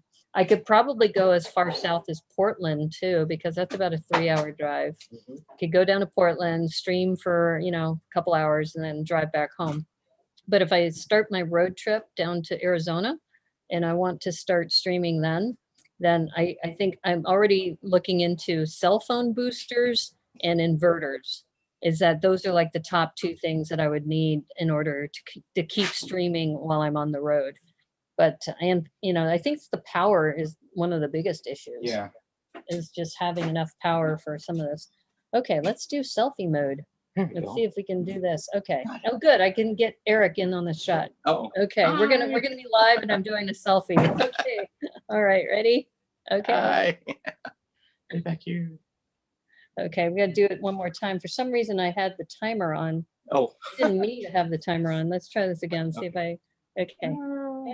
Hi. Okay. All right. Oh. Uh-oh. No. Wait a minute. Let me see. What did I do? I have a picture of myself like looking at my phone. Let's get rid of that. Oh, good. Yeah, that's a good shot. All right. And I'm wearing my Seattle Sounders shirt Oh, too. good. Yeah. Which, by the way, we were talking last night about the Kraken. Are you a hockey fan by chance, or are you into sports? I'm not very big into sports, unfortunately. Okay. I used to be as a kid, but Well, it's funny because I've had this conversation about how I'll bring up sports in Sortlug, and there's like a small pocket of us who like sports. And then, it's kind of like, well, do we have to go to a breakout room or something? Yeah. yeah. But it's funny. The Kraken is going to be starting, I think, in October, I Yeah. think. So I'm, after last night's episode, I told myself, I saw the other day a Kraken license plate cover, or the frame. And I said, I should have just picked it up. I was on the fence about it, and I said, I should have just picked it up. So I'm going to look for that again. And I'm going to see if I can make that happen, because I think I want to become a Seattle Kraken fan. And I've been thinking about it, and I said, I should just do it. Just do it. Just do it. Okay, why is this not clutching the way I want it to clutch? Maybe it has to be on the end. Okay, this is not. Okay, I'm definitely missing something here. This is connecting to a 2x4, and they want to connect it, but there's only 3 tubes here. But if I connect it to the one tube, then it hits the side of the brick. So what are you trying to tell me, Lego? How do you want me to connect this? This is the time when I would want this to be upside down. Upside down building. Okay. All right, this is better. See, this is what I needed. This overhead view. Because this overhead view shows it all the way on the right. Because in this previous one here, it looks like it's centered. So it's kind of like, really? It's not going to fit. Okay, so now I know. It's supposed to go like this. So I'm going to run inside real quick. Okay. And You're going to print some things off? No, I'm going to go grab a brick separator so I can start taking this guy apart. Oh, okay. So I can work on the other. You work on the other one? Okay. And, Do the other alt drink. build. That sounds good. Okay. I'll be here. Okay. I'm not going anywhere. Oh, and I'll grab my alt build for the lion. Oh, yeah. Good idea. Okay. So now All right, so now that I have this, we have this is what he was talking about earlier about the click, that you have this in multiple languages about how you have to do that. Okay, I'm going to go back to my Zoom mode because I have to go between Zoom and chat to be able to see everything right. But yeah, so we got 4 of these. 4 of these. So there's a lot of really, really good pieces in this set, as we've been mentioning. But okay, and it looks like these black ones. Uh-oh. Protected by vipers. Stand back. That's what the thing was saying. Okay, I think this goes here. It's supposed to click. Yep, got to click. Oh, nice. Those are nice. So it just shows you that I am a slower builder because Eric finished that big build before I even finished this second build. But like I said, I'm chatting while I'm building, so. Do they make different noises in different languages? Maybe.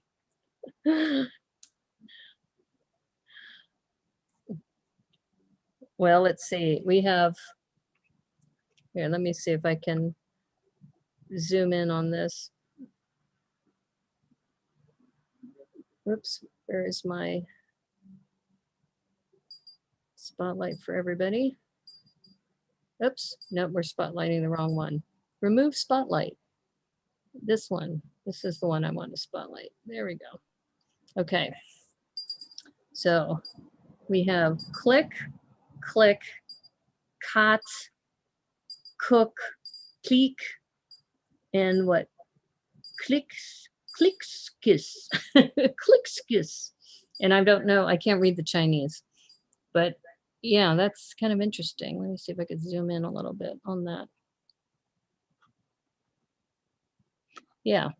So depending on what language you're in, I mean, click looks pretty universal. Though cluck sounds pretty cool, or cot. So yeah, depends on what language you're in. All right. So this is interesting too, how they're positioning these. So we are positioning these like this.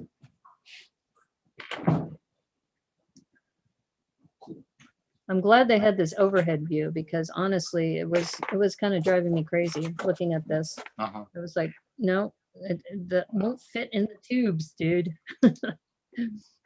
Oops, there's the 4th one. There it is. Okay, so there we go. Okay, so now that you're back, I will take this off of Spotlight. Okay. And back to gallery view.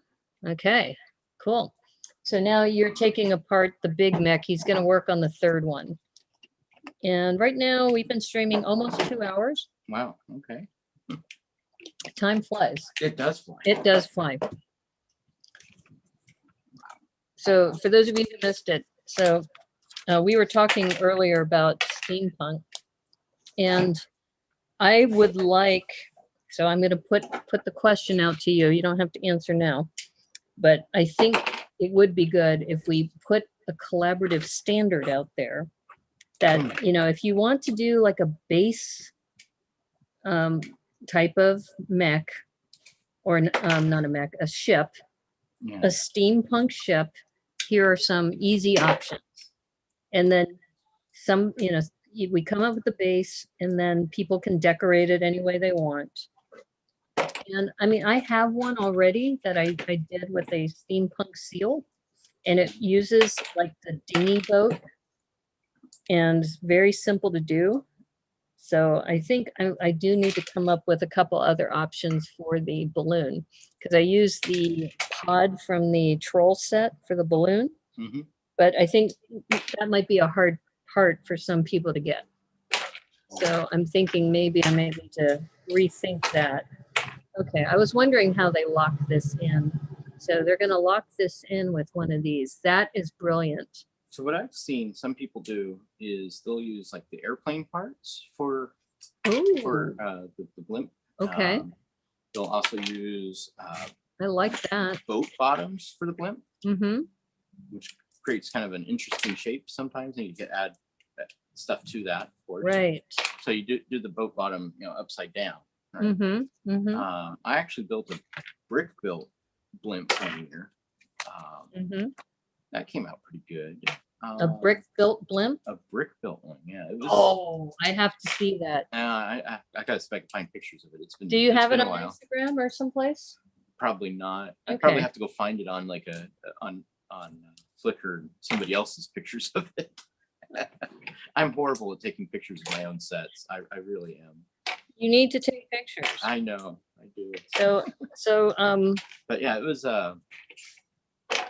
it's about yay big around. So mhm. you know, Oh, okay. so it was Would a good size. minifig fit there? Yeah, I had it set up so that like minifig fit on the bottom. Oh, okay. Had a little gondola. Well, a couple underneath it. people in the chat were saying that can the minifig standard be a standard and not necessarily with the base? Possibly. Yeah. I mean, did they have? What I'd love to see is kind of like how you've got city going on, Mhm. right? Is Right.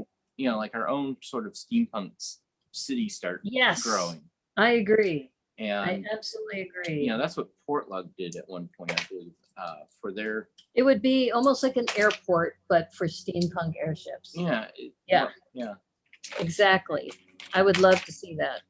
And it looks like Cowboy Kenobi says, I already have that airship, so I guess I'm done too. Well, you can always build more airships. Yeah.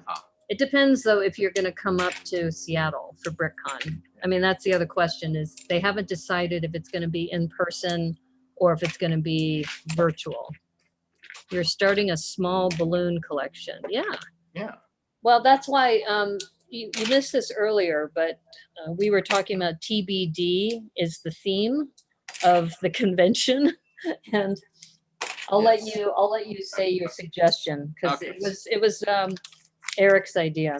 So TBD can mean anything. Now, usually we think of it as to be decided, but the way that they're interpreting it is whatever you want TBD to stand for, to do that. So I came up with top hats, brass, and dirigibles for steampunk.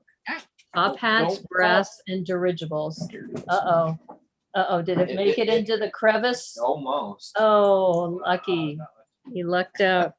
So we're out on a wooden deck, and Eric just lost a piece, and it was like, no, don't go underneath the deck. Yeah, I would never get it back. Maybe a work aviator. More steampunk. Yes, we are going to go steampunk definitely as part of this. And so originally, I will say, the original was top hats, beards, Yes. and top hat. dirigibles. And I said, that kind of excludes the women, so you need to come up with another thing. So So, that's why I did. so that was my quickly came up with contribution. Brass was, my contribution to this, just to say, I've come up with something so that I don't feel like I have to wear a beard to the convention. I don't know. I think I could rock a beard. You think I could rock a beard? Not like you, but Yeah, I mean, if Boone can, you can, right? if I wore a beard to the convention, everybody would be asking me questions like, "What's going on? Oh, it fit with the What's pirate going theme on, too, right? Brickanista?" Well, it is true. It is true. I'm big into the pirates theme, but no, I think. Steampunk pirates. I mean, I'm already kind of controversial anyway, so I don't need to add to it by, I guess. I mean, I've made a hexadecimal non-binary robot. If I showed up with a beard, I'd just say I'm being non-binary today. Yeah. I could do that. I don't know. I think I wouldn't be very good. I don't think I'd maintain the beard very well. Because I heard it is, I mean, isn't it maintenance, for you to have to shave it and shape it and Yeah. do all that? Yeah, I don't take good care of mine. I admit it. I should do better, John. I think I think you've because you have it shaped like around the chin, Yeah. so you have to shave that part. Yeah, a little bit. Yeah. I am definitely follically You're not challenged, like, though. Grizzly Adams, out in the wilderness. No. Yeah. But I get jealous of people like Boone who can grow a good beard. So a nice healthy beard. yeah, mine's just kind of scraggly, and Well, I mean, I just hate it's also shaving. a cultural thing up here. For those of you who do not know, we're in the Pacific Northwest, and beards, almost every guy I know, mostly are rocking a beard of some sort. So if you have a beard, you would fit right in up here. Of course, I also got the long hair going on. So That's true. what's really fun is driving the bus. Driving the bus. I got the mask on. And you can't hardly see the beard, so get a lot of "Hey, Miss." Oh, comments. excuse me, miss. And so I tried to deepen my voice a little bit and go, Mhm. yes. Yes. How can I help you? You have a problem. Yeah, I had a friend who had long, beautiful hair. And do you follow college sports? Do you know Tyler Lawrence? No, sorry. Okay. He played for the Clemson Tigers. So Tyler Lawrence, what happened is he started growing his hair, and he's got like the Prince, what's the guy's name? Not Prince Vladimir. Anyway, he looks like a prince out of like a Disney movie. So he's got long blonde hair, and everybody was commenting on it. So he just decided to own it, and he just kept growing his hair. Nice. I know. Okay, so you're going to find out a little bit about me. I follow Tyler Lawrence on Instagram. Not that I have a girl crush on him or anything, but I'm gonna show this screen just to kind of give you a sense of his hair. If I can find, I thought it was Tyler Lawrence. Am I following the wrong person? I gotta find my list of who I follow. But he recently got married, and it was funny because they had a small wedding, like I don't know, 100 people or so, but nobody was wearing masks. It's South Carolina though too, but shame on them. Anyway, this guy, it's T. Lawrence. Is it Trevor? Trevor Lawrence. I'm sorry, I said Tyler Lawrence. Trevor Lawrence. Okay, so I'm going to just share with you this Instagram post just to show you that he's got amazing hair. And I'm sure you guys are going, yeah, sure, Brickanista. He's got amazing hair. All right, let me go into share screen mode here. And okay, so this dude, he's an amazing quarterback too. And he just got picked up, I think, what was it? I think Florida somewhere. It's not the Buccaneers, but anyway, here's his photo with his wife. So you see how his hair is really long, and he's got like that and I want to say, what's that? Prince Valiant. That's who I'm thinking about. Prince Valiant look. All he needs is like the little crown on his head. And he's got that Prince Valiant look. Yeah. And that's his wife. And it's just hilarious that when he started growing his hair out, that's now his signature. And yeah, so he just got married, and I'm trying to see where he got recruited to, because he just, so he's a Clemson quarterback. Mhm. And he just got drafted. I'm trying to remember where he got drafted to. Did somebody in the chat know? I'm going to stop sharing my screen so I can look at the chat. But Hooded one said something about bummer, another place I don't fit in. Was that referring to South Carolina? or maybe I don't know, timestamp. Yeah, and maybe he was talking about the Pacific Northwest. No, because I was talking about beards. Yeah. I don't know. Hey, hooded one. Which was it? Was it Wait, South we're not Carolina sure or where you don't feel like you fit in. Is it because of Prince Valiant's long hair, the Trevor Lawrence long hair, or is it because of the beard?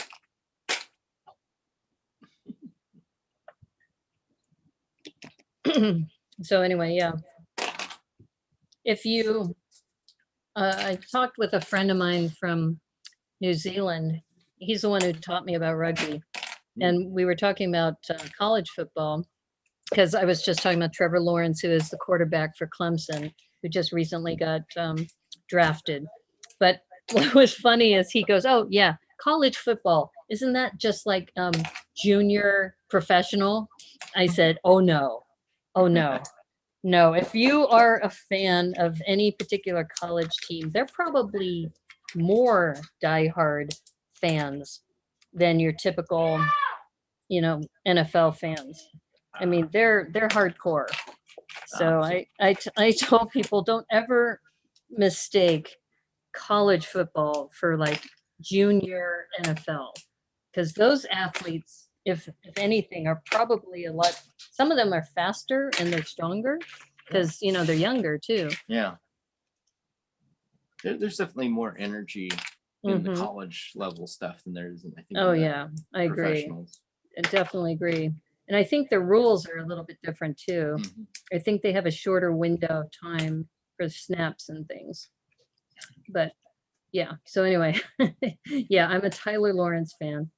Some people, we were talking about, what celebrities do you follow? And, I thought about it. I don't really follow like movie stars and things. I follow sports heroes. That's my thing. All right. So I'm going to ask you, Eric, which, movie stars or celebrities do you follow, if any? Oh, not many. Weird Al. Weird Al Yankovic. Yeah. We were just talking about him. Kevin Smith. Oh, I love Kevin Smith. So absolutely. And with that, of course, Jay Muse. Jay Muse, yeah. So for those of you who don't know, when he showed up at yes, Sort Lug? I was there. Jay Muse showed up to our Sort Lug call a couple times, which was amazing. I wish I could get him to say it's dope, yo, for something. Like if I can get him to record it's dope, yo. Nice. And put it onto my account or something. Where you can just push a button, yeah, a hotkey, and have exactly. it play. I have a hotkey that says it's dope, yo, and it's his voice. That would be dope, yo. If I could get him to do that. I don't know if Jay Muse, if you're listening to this in the future, I wonder if that would be something that he would be willing to do for a fellow streamer. He might.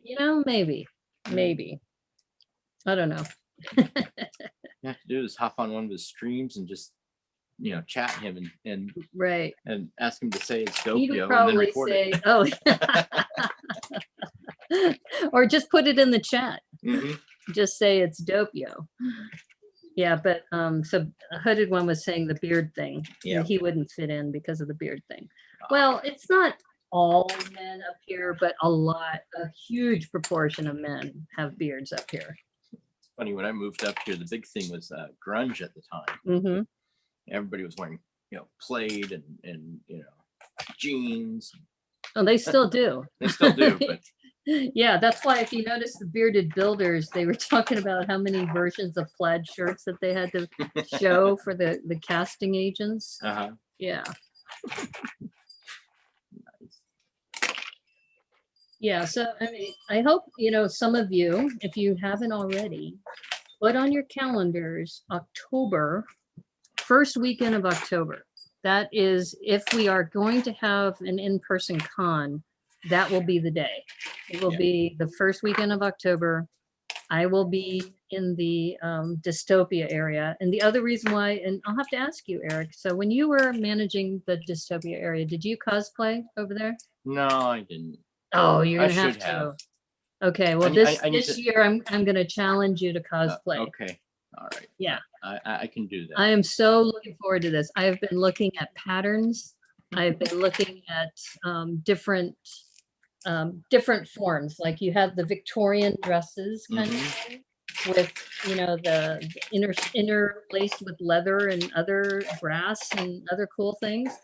And then I've also been looking at, like the dystopian wasteland, ragged look, that you could do that. You could have the Mad Max kind of look. I mean, there's so much you can do. Yeah, there's so much you can do. So much you could do in that. So when Sean told me he was going to put me in charge of Dystopia, I was so excited. You probably were too when you had it, right? Well, I got it sort of foisted onto me.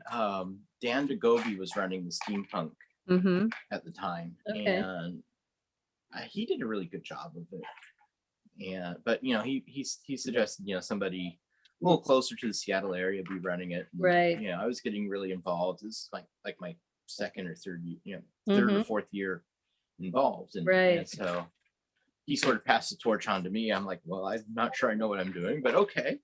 So I ran steampunk. Do any of us really know what we're doing? Yeah. If you think about it. I don't think any of us know what we're doing with the themes, but anyway. Right. Exactly. So I did steampunk a couple of years, and it just really started. A lot of people just weren't interested in it, in building for it anymore. Really? Yeah, it started getting diminished, and well, and the same thing happened. I will be definitely looking at. Yeah. I want to do an airship template. Yeah. So that people will have something to refer to. I think that's part of the problem. Yeah. Is that this, like the bunkers, right? That Harry and Mark and Dave did for Portlug. I mean, now we have a template for underground bunkers that we can use. I think if we do the same thing for an airship or a couple different kinds of airships, and then people can just decorate them any way they like, right? Yep. Yeah. That's going to be awesome. I am so stoked. I have no idea. And like I said, when I was, I didn't really do a lot of cosplay when I was at Portlug. I mean, I showed this on my previous stream. I just wore the black hat. I had a skull and crossbones t-shirt. Looks like your down camera, or is it my down camera that just died? Oh, looks like my down camera, but I'm plugged in, right? Weird. Am I plugged in? Uh-oh. Okay. Let me check on my down camera. But yeah, so anyway, it was just interesting that we have so many talented builders, but we didn't really have a template, I think. No. For some reason, was this not charging? Oh. Hello? Are these on different banks? Because this one was plugged into this side instead of this side. I don't know if that makes a difference. Okay, we may have lost my down camera, or maybe my phone just died. It looks pretty dead. It's like it's not. Okay, plan B is I have my other cell phone. Wow, it's pretty dead. Is it not plugged in? No, I think it's really hot. I mean, feel how hot that is. Oh wow. So it might have fried. I had it over here earlier. You know what? I think that was the problem. It was flipped off. Oh, okay. So you've been running off. I've been running off a battery the whole time. That's what it was. Okay. I'll switch over to my other cell phone. No worries. That's what I get for a brand new box there. So no, it's all right. Thank you. Thanks for doing that. All right, we're gonna log in separately here. Okay. So going back to first weekend in October, Eric was the former Dystopia theme coordinator. I'm taking it over. Hey Al, how's it going? Good to see you. Or Lena. Yeah, no, I'm very stoked about it because I think we're gonna bring the Portland bunkers to it. So I think I told you about that, right? About the bunker standard. So, if you've already built an airship, then you can build a bunker and you can bring your bunker and your airship with you. And then, so I think we can have an area for the airships. We can have an area for the bunkers. Anything else like Mad Max or anything like that could go in there too.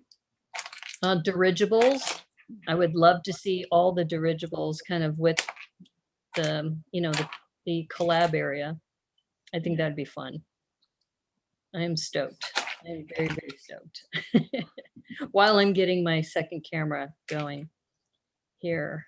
Let's see, down camera number 2. But yeah, I think too, I don't know if do you know Ferg by chance, Eric? I'm trying to think. Sounds familiar. Ferg is the one who built the 5-foot tall Avengers Tower. Okay. Yeah. So you would have seen the Avengers Tower. You may not have remembered him. He's a pretty soft-spoken guy. Uh-huh. But he's the one who got me up here. Okay. I blame him for all of this. In fact, I need to see if he will be willing to be interviewed too, because he's over on Bainbridge Island, and I've never been out there. I hear it's beautiful out there. It is. I used to live out on the peninsula for a while when I was going to school. Oh, really? Yeah, my art college is over in Poulsbo. Oh, Places. nice. Okay, let me see. I need to put this here so that we don't have feedback.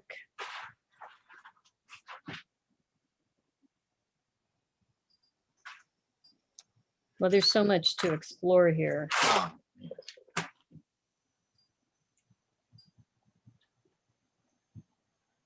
Okay, I've got to let myself in. There I am. My down camera is in the waiting room. Let's admit myself.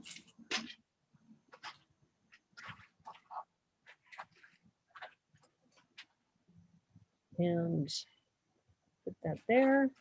Okay, I think we have down camera number 2. Oops, sorry about this, folks. Get this on the stand.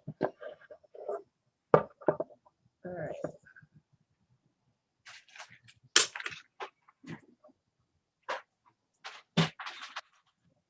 Oh, did it freeze? It looks like it froze. Oh, you know what it is? Oh, that's so weird. I'm watching on YouTube where it's a little bit of a delay. Well, yeah, but I'm looking at the Zoom. All right, what's going on here?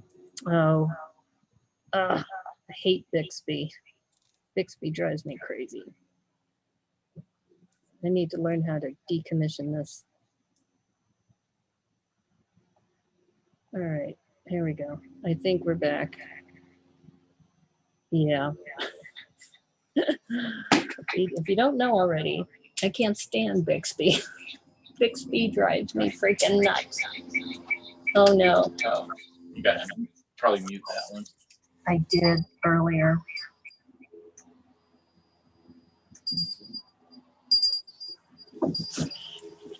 Okay. Oops. Echo. Stand. Yeah, it's a volume. I think I have it.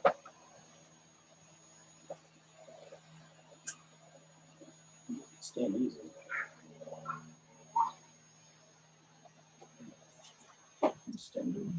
Okay, is that better? I think that's better. Okay, we have down cam again.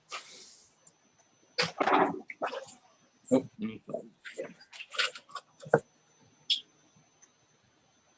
All right. I have to move the tripod over a little. Different camera, different footprint. Okay. So sorry, I'm not watching the chat right now. Put it on echo. I know, I'm sorry. Yeah, it just adds to the entertainment value. Exactly. Is it still echoing? Do I hear an echo still? Because this is off, but maybe this is. How about now? Is that better? I think my headset wasn't plugged in all the way. For your Lego city, should name an evil mini Bixby. Yes. Yes, I think I will. From now on, Bixby is the evil villain. I hate Bixby. So whenever I hear the word Bixby, I can't help but think of the original Tremors movie. Oh. Because that's where they were trying to get to. Oh, they were? Yeah. I think of Bixby as that actor, Bill Bixby. I can't remember what he was in, but I think he wasn't he like the original Incredible Hulk, Bill Bixby. I don't know. Somebody will know. Oh, is she okay? Yeah, that's my dog. He's getting old. Oh, poor dog. What kind of dog do you have? It's a Pomeranian mix. Oh, poor thing. You can't hear this, I think, in me, but he's coughing right now. Poor thing. Minifigure collector, how's it going? Hey, Robbie. Hey. Yeah, we got Eric, who's on the down camera right now. He's not showing himself. That's okay. All right, so now we flip this over, and we need to put in this. Okay. I guess we turn this over this way. I guess we are connecting all of this. All right, this way.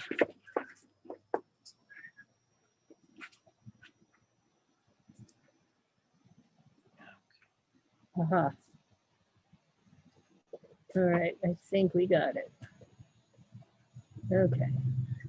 So, all right, I think I need to zoom my camera out just a hair.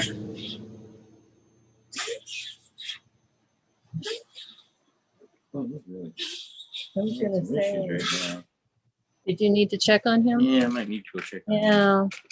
Yeah. You can't hear this, but his dog is really wheezing a lot. Yeah.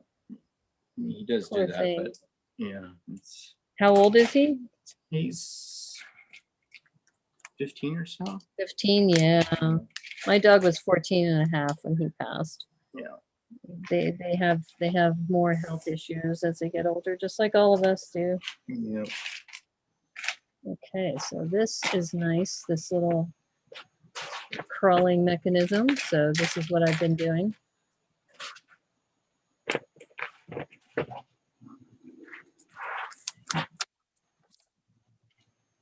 Okay, so now we get to put some of this translucent green on the back.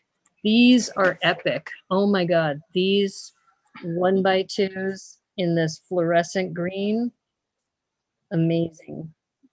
Really, really cool. So like I said, some of the pieces in this set, lots of fun. I wanted all the white pieces in here, so I'm stoked about that. It's not very steampunky, but you know.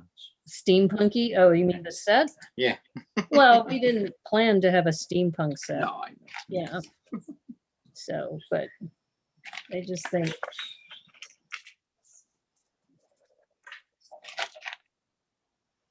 So how long have you lived in Washington? Have you been here all your life? Or? No, not quite. Since '93. Mm-hmm. My father was a software engineer. Mm-hmm. And we moved up here. He worked for a Paul Allen company for a while.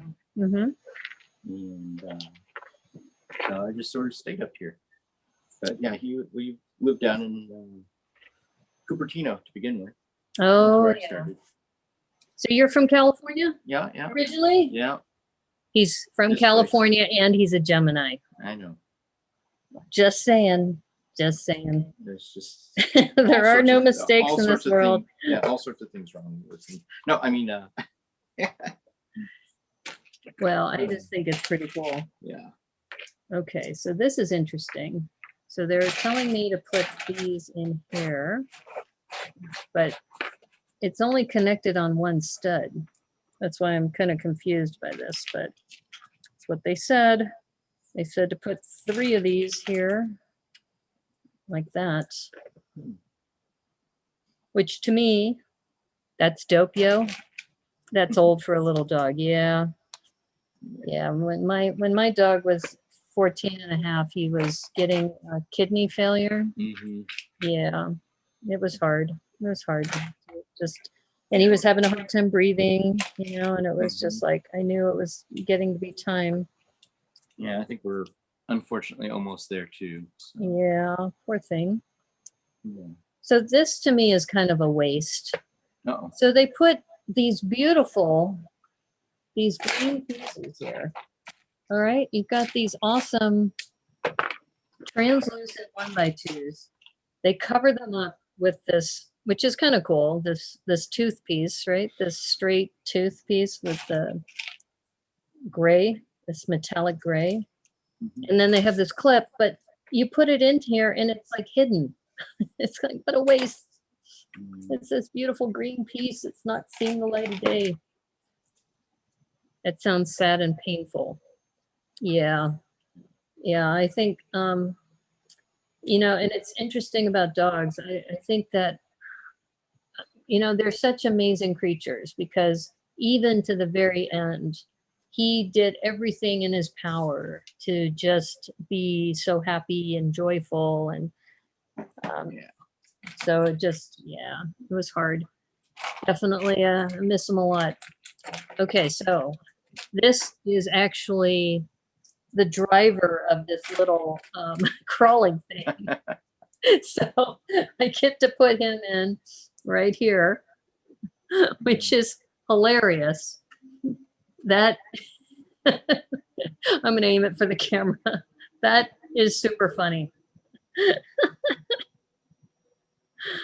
Oh my God, I love it. Hey, hooded one, welcome back. Yeah, here, I'm gonna zoom in a little bit here. It's like, this is super cute. It's like, so that little guy made, he fits right in there. And that's, that's the thing that's running this mech. Very, very cute. Okay, I thought there was more to this. I thought there was another, but that's it. That's it. Huh? Yeah. You finished it. Okay. All right. So now I see what those green things are supposed to be. So those green things are supposed to be 1x2s that these are the gems that the thing is mining. Yep. So they lift them up and put them in the back for storage right there. So, and I think the clips, let me test this out. I don't know if these clips, I mean, if this thing is supposed to be like picking them up, I'm just trying to see how is this being picked up. I guess the little creature comes out of the pod and then they show the photo with this little creature like coming over to get the gems, I guess. Mhm. I don't know. It's kind of interesting. This fell off. So let me put that back in. Oops. Okay, so this guy. So would we call this a rescue or is this gem abduction? We're abducting gems from the space planet. It's mining, but are we taking gems away from the home planet and taking it elsewhere? Just saying. Just saying, Legos like, starting to scare me. Yeah, they have a photo of this. Well, it's like the movie Avatar, right? Yeah. Remember they're mining That's true. unobtainium? Yeah. Unobtainium? So they have this little creature, you know, going after this gem and then putting it in the back here. But it doesn't really, I guess, I don't know. There's really nothing to connect it, I guess, to this clip. I guess it can grab it from this clip here. So I guess that's how it grabs the the little 1x2 using its ear clip and then it brings it over to the mech and puts it in the back. I guess. I mean, it is kind of goofy, but hey, it is what it is, right? Yeah. Okay. I would call that a success. All right. We'll put this back in. I am glad I did this one. Mhm. It's very cute.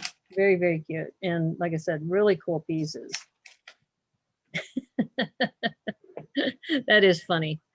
Here, I'll aim him for the camera or let him vamp a little. You vamp for the camera. There we go.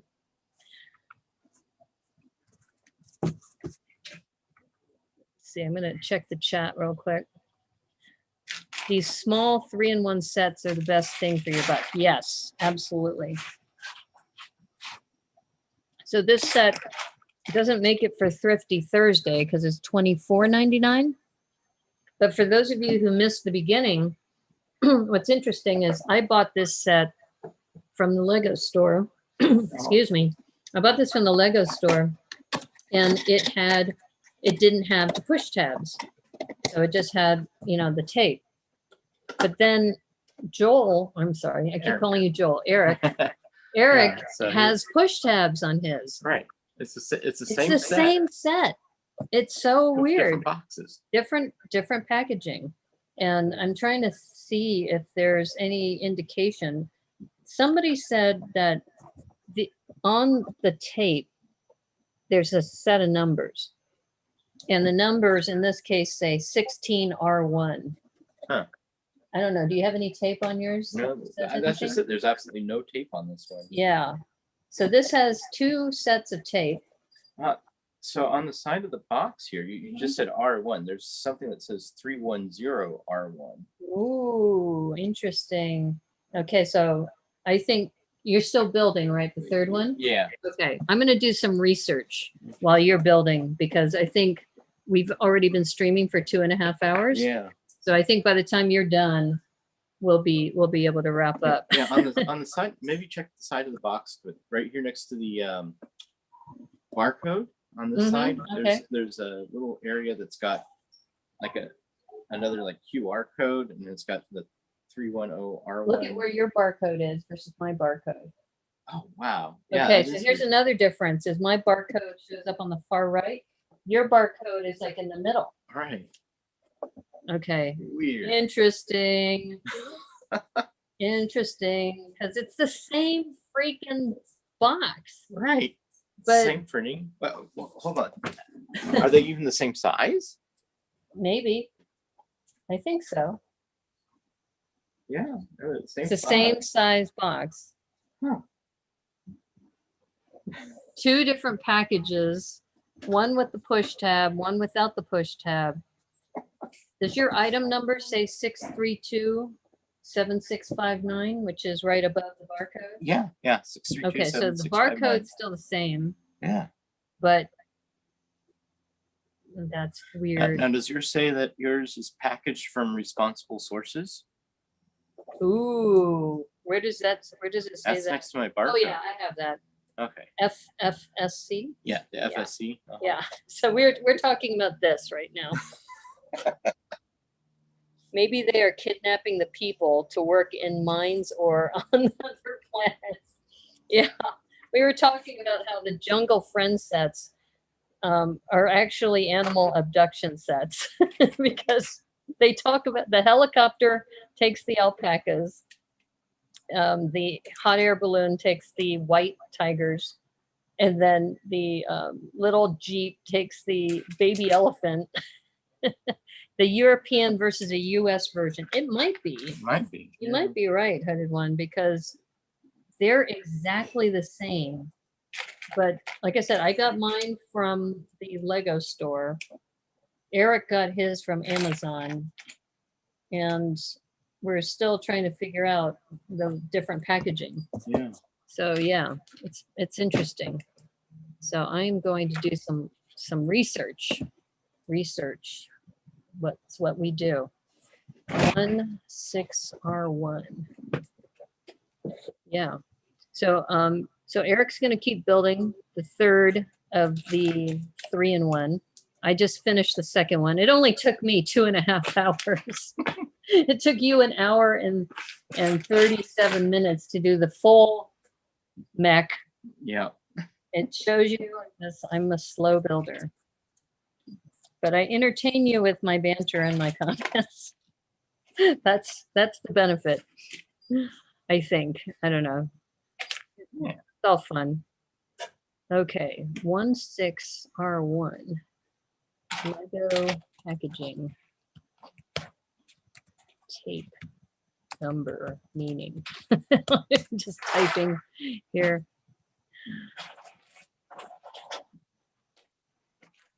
Printed on the plastic tape that seals the box. Okay. All right. Interesting. All right. I think I may. All right.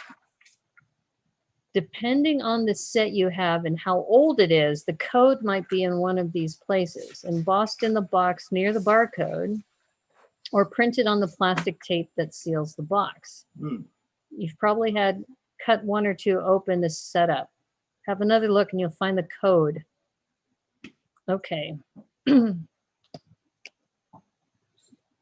So it could just be that they were just produced at different Manufactured times? in different places. Ah, I think okay. so, Yeah.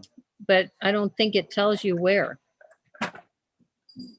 Yeah, it's a 4 to 6 digit character long. So this one's 16R1. All right, let's see if there's somebody else who can decipher what that is. 16R1 manufacturing code for Lego. So I'm doing this research for you, my friends. Behind the scenes, let's see. This one doesn't have that. Before any Lego set leaves the factory, we make sure to put a manufacturing code on the box. Okay, code lets us know when and where the set was made. Codes are 4 or 5 digits long, made up of 2 or 3 numbers, followed by a letter and then another number. Okay, that doesn't tell us where, though. Yeah. If you look carefully, you'll find them on the plastic bags that contain the bricks, too. Really? Huh? Okay, let's take a look. Got some plastic here. Mine are Oh, here's something. Here's a clue. Mine says 2017, the Lego group.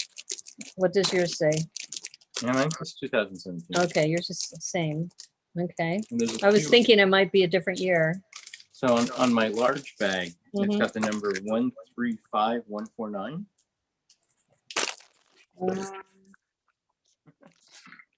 135149. Where do you see that number? 'Cause I don't see that. Ah, there it is. Yep. I see it now. Next to the QR code? Yeah. Yeah, I see it. Okay. Now mine says the same thing.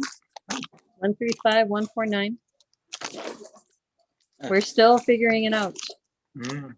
I think they probably don't want us to know, but mine says 16R1.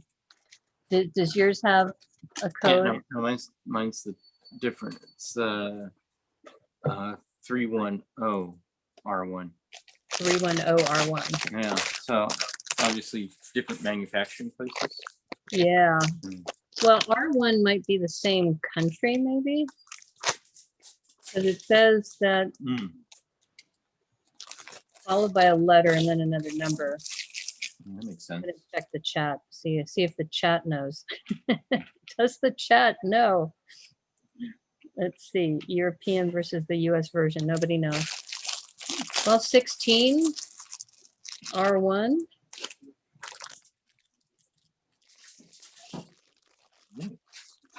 Well, we can definitely say it is definitely different packages. Yeah. Definitely. I like the ones that are not the push tabs because it's a thicker box, Mhm. much sturdier than the other ones. Yeah. So I'm this one I got from the Lego store. So whoever is sourcing the Lego store too. Oh, R is US, Canada. S is Europe, I believe. Ah, the last digit is the last digit of the year the set was made in. Oh, so yours is R310 R1, right? Yeah. Okay, so mine is 16 R1, which would still be US, Canada. His is 310 R1. So maybe since mine is smaller, maybe they converted to yours after. Could be. Mm. Maybe this is the lot number 16. This is lot number 16. Maybe his is lot number 310. I think you're right, Hooded One. I think you're onto it. But I can tell you for a fact, this is definitely a nice, I mean, I didn't feel your box, but it's like I'm assuming yours is a thinner material. Yes. Yeah, it feels pretty thin. And while we're waiting, I just want to refocus on Logan the Corgi, Thank you, by the way, for those of you who voted for my little design. So if Debo's still here, thank you, Debo. So let me go to the view here. All right, so Debo had encouraged me to file this as a Lego idea. So thank you, Debo, for doing that. And it's got 4 views of the mock, and it's already at, I think, 65 before we started the broadcast. It was at 65 votes. So thank you, everyone who's been voting for it. Really appreciate that. And, oh, sorry, Hooded One. Hooded One gets upset when I put things into containers. So right now he fits perfectly into a small pick-a-brick container. So I'll leave the lid off for now because he says it can't breathe. It can't breathe when you put the lid on. So I will leave it off for you, Hooded One, so you don't panic. Logan the corgi can breathe. Yeah, but I was really excited. So maybe I'll check. Let me check since the broadcast. That was like 3 hours ago. It was at 65 last time I checked. So we'll see where it is now. Yeah, it has been very exciting for me, I'll be honest with you. So Debo, it's at 68. Yay! So I only need to get to 100 in the first 60 days. And then I get a whole year to get to 1,000. And then I think 6 months to get to 5,000 and another 6 months to get to 10,000. So I think we got a good shot if the trajectory follows what we're doing right now.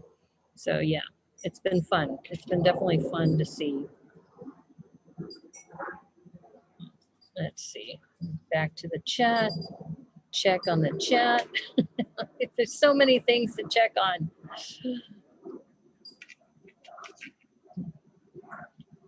Okay, we're fine. The number is not a real number. It's a production code. In your case, 27S5 consists of 2 digits indicating the week of the year the set was made. Oh, okay. So mine is 16. It can't be the week because Eric's is 310. Right? This is 310? Yeah. This is 310. Wow. Where do you find this information, Hooded One? This is great. R is Hungary. So this was made in Hungary. Interesting. But mine says 16, which would make sense, the 16th week of the year, but his says 3310. Well, it could just be the 31st week of the year. Maybe. Could be. But definitely mine was manufactured, I guess, in Hungary before yours. This is gold. Thank you, Hooded One. Thank you, Hooded One, for doing that research. That's cool. I don't know where you found that, but that is awesome. That's dope, yo. That is totally dope. I'm going to have to go back into the broadcast and mention that and just say, you know, this is part of the reason why I like streaming too, is that you get people from the chat who have knowledge that you don't have and they're able to contribute. Maybe they are kidnapping the people who were, yeah, that's right. I forgot about that comment earlier. Yeah.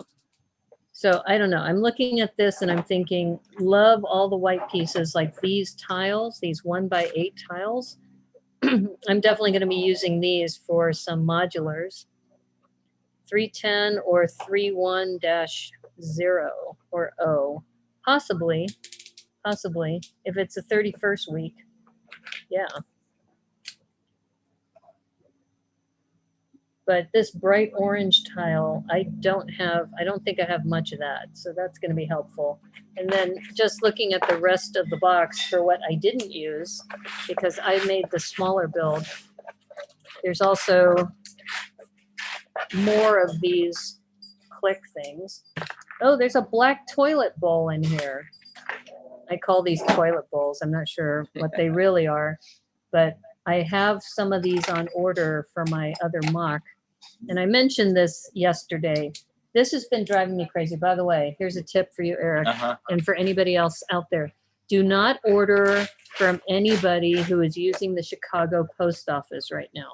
Oh, I've been doing some research. So this guy sent my Bricklink order on Monday right. from Chicago to go into Seattle. That shouldn't take over a week.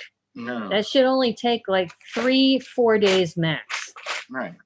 So I've been doing some research on this. Apparently, Chicago is so overloaded and understaffed that things are going out much slower. Yeah. So I got the notice that my pieces should have arrived yesterday at 9 p.m. But it went to my post office, which is closed on Monday. So I won't be able to get these pieces till Tuesday. Oh no. Ooh, the 0 could be billind. Ooh. Interesting. Well, he has, though, an R1 also. His is 310R1, right? That's Yeah. your code? Yeah. Yeah, his is 310R1. But yeah, so anyway, I'm really disappointed because I really wanted to finish that mock this week. So, and I think just right now the post offices are overloaded.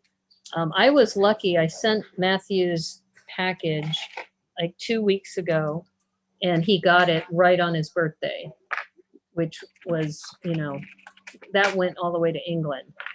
So at least those packages, and the package they sent me showed up pretty quickly too. So I don't know.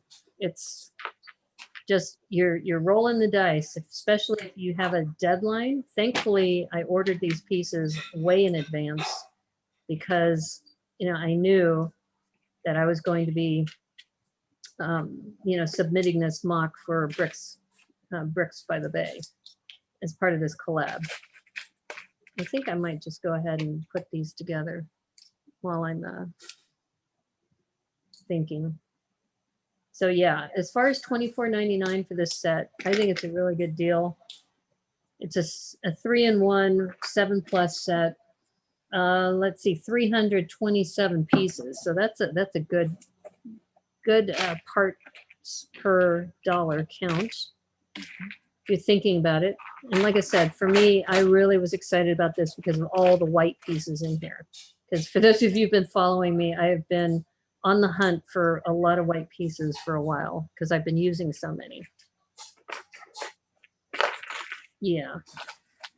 But I don't know. So what motivated you for this particular set, Eric? So what did what? You picked this set. So what motivated you specifically for this set? I was looking for a good creator set, something kind of somewhat generic, but right. That also looked fun. Definitely fun. It's a fun set. And just looking at it, like you said, the parts on it, the white round shoulder pads. Yes. Kind of, caught my eye, and a few of the other pieces. And, yeah, and I've got another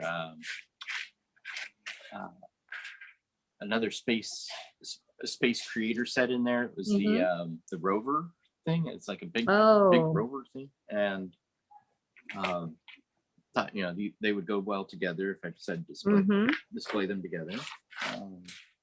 But yeah, overall it was just it's a good and it's interesting because I'm not big into space stuff, but I really enjoyed this set. It's a lot of fun to do this. And I've really started to get attracted to these 3-in-1s now because because of the versatility of the parts. And definitely. And Debo and I have been running this Rebrick This challenge, and some of the sets that we found, especially like you said, the creator 3-in-1s, we're using the Wild Lion set right now, and that set is amazing. I mean, all the mixel joints and things that are in there. I'm just gonna start sorting in packages by color. So speaking of that, yes, I brought mine out here. Oh, cool. Do I need to spotlight you? Hold up. Spotlight you. Try to hold it in a way where people can see it. Yeah. It's a dragon, right? Yeah, kind of like a little dragon. Yeah. That's awesome. And I don't know if you saw Brickworm's post, but she did a dragon as well. That also could be a phoenix. Yeah. Yeah, I mean, all these mixed Okay, look see you, like similar. Lena. Take care. Thanks for stopping by. Appreciate it. Yeah, I love how you put on the ends of the wings the tusk piece. Yeah. That's really, really clever. I love the also on the spikes on the back of the tail. Yep. Yeah, I was trying to figure out what to do with the tail, and it's like, oh, I got these spikes I can put on. Oh, it looks great. And I got like little spikes on the back of the legs. Hooded one says 310R1 could be the third day week 10 produced in Mexico. Ah, Yeah. that's what the R is. Okay. Wow. And then also on this, I really love the these pieces here, the feet or whatever. Yeah. So I tried to use them kind of like looking like scales. On this one. Yeah. It's really, really nice. I might have to model it in Stud.io. Mhm. and put I it up know. I on- don't know on what the correct pronunciation is. Stud.io Studio, and put it up on I think they Rebrickable. meant studio. Yeah. Yeah, I think we should encourage people to do that, Yeah. is to do rebrickables of some of the models that we're doing. Yeah. Yeah, but Yeah. that's awesome. I really, really So that like might be something I'll stream later. Is Mhm. deconstructing this and to- then to put putting up- it into the as I put studio. it on Studio. Yeah. I think that's a great idea. In fact, because you said you're going to start streaming on Twitch, Yep. right? Yep. I did So- did a test stream for about an hour last night, Uh-huh. and the audio is all wonky, so I got to fix that. But I'll be. Yeah, it's a learning curve. It is a learning curve. Trust me, I've done plenty of bad podcasts since starting, and I still have loyal followers. Thank you guys so much when you guys hang out with me.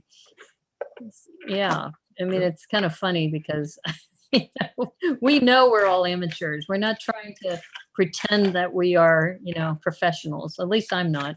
Yeah. Some people might be, but I think I just have the advantage of I was on the radio at one point.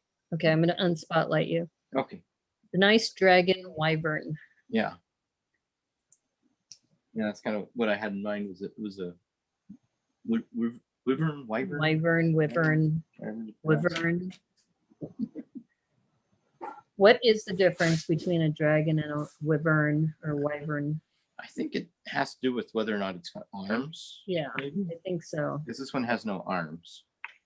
It just has the wings. Well, I'll have to look that up later. Brickworm, uses the dragon woman, I think, as her sig fig. Yeah.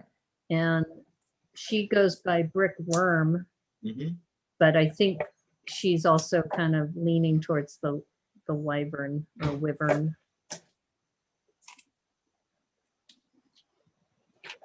So all I'm doing right now is I'm just kind of trying to put these pieces together, so then that way when I have to come back home and sort through this. So for me, I am looking at this as a parts pack Yeah. because I don't do mechs very much. And as cute as this is, I might keep the little figure, but I'm probably going to part out everything else, especially some of these white tiles. I mean, those white tiles are gold. I love that.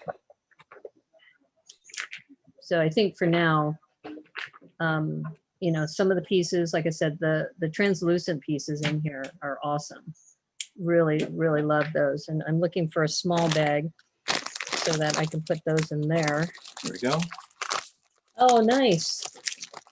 It's kind of a gangly walker. Yeah, it thing. is a gangly walker. Here, let me spotlight you. Gangly walker thing. Gangly walker.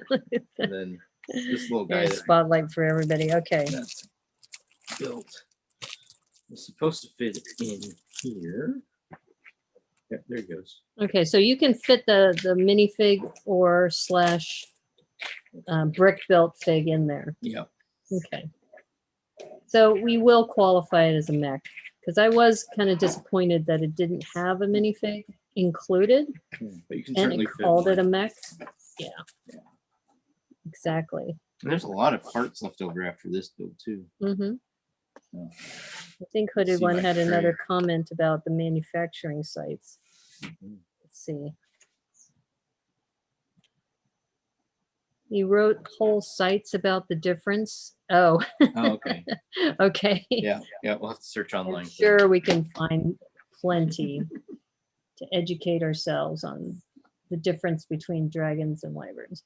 What's interesting is that there's so many cultures who have this mythical dragon in them. You know, because I'm half Chinese, so we have dragons in our culture. And then you have the Welsh who have the dragon on their flag. I mean, that's how much of a symbol it is that they would put it on their national flag. Right. Then you have the Romanians who are big into dragons. Then you have the Scandinavians, I think in Norse mythology and others, where they have dragons. Mhm. So, you know, we talk about it being mythological, but how could all these cultures who are separated by many, many, you know, many miles, all have similar versions of this creature? Makes you wonder, is it truly imaginary or not? I got to stop spotlighting you, don't I? Oh, that's still spotlighted. Yeah, Thank you. I always do this. I know, like I said, when This is- I'm the host, it's kind of hard to keep managing everything together. You got to go? Okay, have a good day, Joel. Thanks for dropping in. Appreciate it. Thank you. Have a good day. See ya. For those with a 3-day weekend, hope you have a wonderful holiday. Yes. Yes. Yeah, I was thinking that tomorrow is Mock Monday for me. And, you know, some of the things that I've been working on, I'm waiting on parts, but I think I do have enough. And since Joel just left, but one of the things I'm working on is the panda divers. I should be able to finish the panda divers next. And the divers. Yes. That sounds fun. Panda divers. What happened is we're working on a mock for a collab Mhm. for Tricky Lug, Yeah. which is the lug that started with Richard and Flynn DeMarco. And I need to join that lug. you do. It's a lot of fun. And that's how I know Debo and Cornado and Joel and a couple other people. So this stream is kind of like Tricky Lug After Dark is kind of the code we've been using. Uh-huh. Yeah.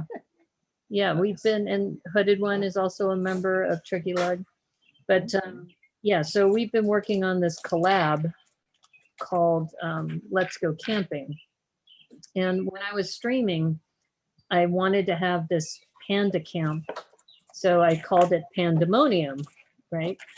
And then there was one portion of my build, and I said, I'm not sure what to put here because it looks like it's not going to be part of the main camp. And somebody said, you should build a cliff and have them diving.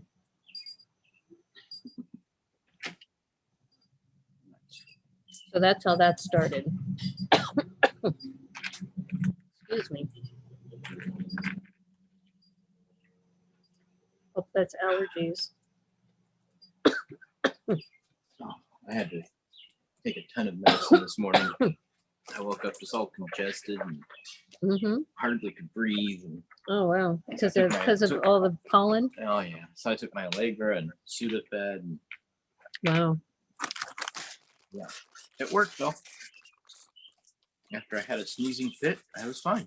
Oh, That's well, out here trying to get set up, and I just couldn't stop sneezing for a few minutes.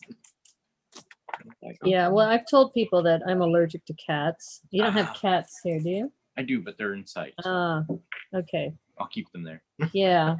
Well, and usually when I go to somebody's home and I know they have cats, so I should have asked you that. I didn't ask ahead of time. I take some Benadryl before I go over, and I can usually do fine. Yeah. But that might explain why I also, you noticed that my throat was kind of closing up a few times.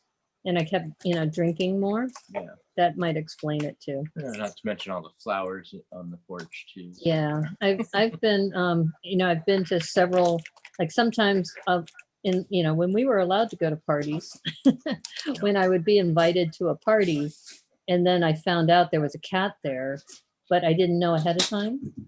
Then what I would do is I would end up on the porch like now. Yeah. Smoking with, or not smoking, I don't smoke, but Yeah. with Okay, the smokers, Yeah. because I was less bothered by the smoke than I was with the cat, allergies. So yeah, which is sad because I love cats. I think cats are awesome. They're Yeah. very affectionate, very loving creatures, Yeah. but But they're also jerks. So. they're jerks too. I Oh, guess they can and be. extremely picky. I mean, Is your cat picky? we've got one cat which he lets us know when he's not happy about something by not using the litter box. Oh. It's like, come Oh on. no. What now? That actually happened to me when I was living in Berkeley. When I was going to school, the reason why I found out that I'm allergic to cats is my first roommate, actually I should say my second apartment, but then my first apartment I was subletting and I was by myself. Mhm. No cats. The second apartment I had a roommate and she had cats. And when you were talking about when the cat gets upset, Yes. and doesn't use the litter box, there was a time, and I know this is disgusting, but we have a shared apartment. So it's Yeah. like a 2-bedroom, 1-bath apartment. And this cat pooped in the bathtub. I swear it was like, and I get up in the morning and I was getting ready to take a shower and I said, "Hey, Barbara, your cat just pooped in the shower." And then she says to me, which it was kind of like, "Well, you get enjoyment from the cats too." I'm like, "It's your cat." Yeah. It's like, sorry, but I'm not picking up that poop. I'm sorry. Not happening. Yeah. So, I woke her up and I told her, can you get that cat poop out from the shower? It's kind of like, I don't really want to shower here. Yeah. Yeah. They can be jerks. Yeah, I can see that. But they can be so loving too, like you said. Like I said, they're loving creatures, but when they have a tude, Oh, yeah. they cop a tude, then stay away. Yeah. But like I said, I'm a dog person. I'm not allergic to dogs, thank goodness. Yeah. And I'm actually allergic to cats, but you are? I You have a cat? and I have cats and I put up with it. Wow. Yeah. Wow. I have to take allergy meds every day. Oh, that's why you're talking about Allegra. Yeah. Okay. It's just part of my daily routine. I take Wow. pop an Allegra in the morning with the rest of my pills. Oh my goodness. Well, that's dedication. Yeah. That shows you how much you love your cats. Yeah, I have a hard time because, and I guess I could take medicine every day, but it's kind of like I already know what the source of my issues are. Yeah. So if I take that out of my environment, then I won't have that problem. This is nice. This little 1x8 Technic brick. Mhm. I think that's the only big Technic brick in the set, Yeah. except for the 2 1x2 orange ones. Oh yeah. Mhm. Yeah. But I don't know. Going back to cats, I talked about this last night. There was a cat that I almost was able to save in my neighborhood when I lived in Charlotte. So my friend Carrie, she and I, she noticed as well as I did in my neighborhood that there are all these feral cats because either they were abandoned by their previous owners or because it was an apartment complex, they would just kind of hang around because, they could. And what would happen is that they would come around the neighborhood and there was this one particular cat. I felt so bad for her because she was so skittish. She wouldn't let anybody near her. And I called her Cece for Coco Chanel because she was so beautiful. She was an amazingly beautiful cat. She had this long hair that was kind of that brown and black kind of Yeah. mix, and just so beautiful. I might actually have a picture of her somewhere. And every time I would try to get close to her, she'd just, run off. And it's like, what happened to you? What happened to you to make you like this? I can help you. We were joking because we were talking about the friends always rescuing things, you know. Are they really rescuing them, or where are they taking these animals after they capture them? But I felt so sad when I found out she had died, that the property manager found her somewhere, and it was just like, oh, if you would have just let me help you, you could have had a much better life. Yeah, so that's one of those things where, going back to just, helping animals and rescuing them, if you can. For those of you, here's your public service announcement. If you have a feral cat in your neighborhood that you want to help, there's usually a group specifically helping feral felines. So the group that I worked with was Friends of Feral Felines. And what they did is they would set up the no-kill traps. And they set one up on my back porch. And we caught two kittens, or actually one kitten and one possum. That was actually funny, catching the possum. The possum was just like, "Hi, how you doing?" Yeah, that possum, it was weird. Have you seen a possum up close? Yes. They're weird looking. Yeah, They're really weird looking creatures, to me. I don't know, maybe I'm a little biased, but they have that long nose and those little beady eyes, and they're giant rats, basically. they're giant rats. I guess. Yeah, you might say that. Yeah. So if you're wondering what I I'm like them, doing, but, they're fun little creatures, but well, they sure can make a mess of things. Though. yeah, but so the first cat was a ginger kitten. It was so adorable, and so and then Friends of Feral Felines would come back and get the trap, and then they would neuter or spay the cat, and then they put a notch in the ear, so they clip the ear slightly, and then they release it back in the wild. So then that way they know if they catch it again that the cat's been fixed already. Yep. And so I helped that ginger cat, and because it was a kitten, they were able to get it adopted right away. And then there were my two tuxedo cats that were in the neighborhood. One of them was super friendly, super friendly. I mean, this cat would come up to you and let you pet it, and it was just always, looking for attention. You got to go? Okay, no problem. Take care. Thanks for stopping by, Hooded One. Bye. Yeah, see ya. Yeah.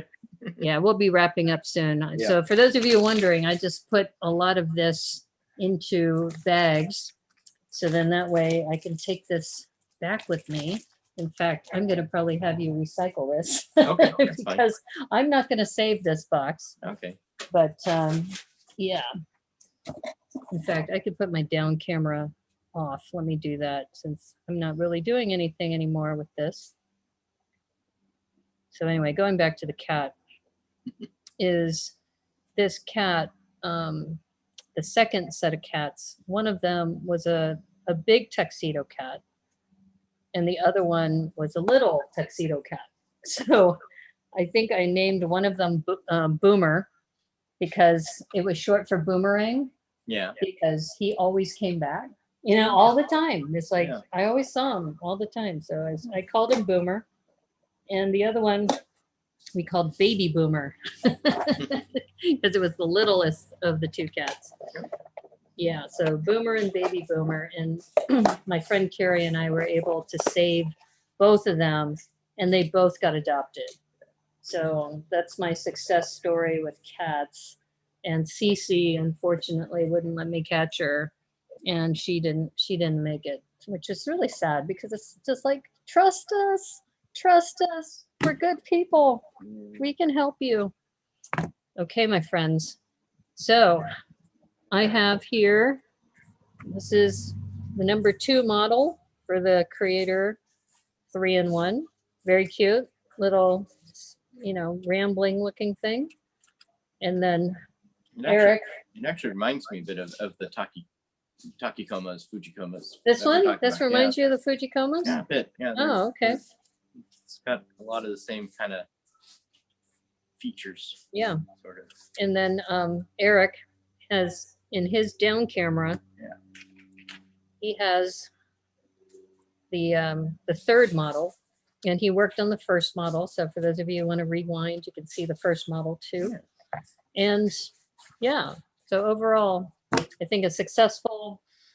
And thank you, by the way, for letting me hang out here on his porch, streaming. And then also, he's the one who chose this set. And this, I love all the white pieces. Like I said, it's still weird having that 2x2 hot pink magenta. Yeah. You know, what was that doing in there? It It was like the friend set got lost. Yeah. Yeah, the friend set said, I don't know where to go. Maybe I'll stop in this set here. Yeah, I don't know. It was just. I noticed even with you know the lion one, Mhm. you've got the pink 1x2 with the curve. Yeah, that's true. And pink hearts. Yeah, the pink hearts was a little bizarre. That was I'm for used the- to seeing those in friend sets, but to seeing that in a 3-in-1 Creator set was a little bizarre. For a lion. Yeah. That was I kinda like strange. I like the way they used it for the buzzard though. That was pretty cool. Yeah, the buzzard. In fact, I've already kept the buzzard. Just like I'm probably going to keep this little dude that's in here. That little guy. Nice. He's adorable. I think he's a keeper. I'm gonna keep him with my collection of curious creatures. Ooh, I like that. That sounds kind of steampunk. Yeah. A collection of curious creatures. Ooh. In fact, I think that's going to be another sub build area of the dystopia theme. A collection of curious creatures. Yeah, I like that. But this also, what's cool about these ratchets is that you have the top motion, but these also turn 360, which is pretty cool. So just getting these pieces in this set is awesome. And I don't think I have any of these in white, so that's pretty cool. Yeah, I think that's one of the reasons why I got really excited when you asked to do this set.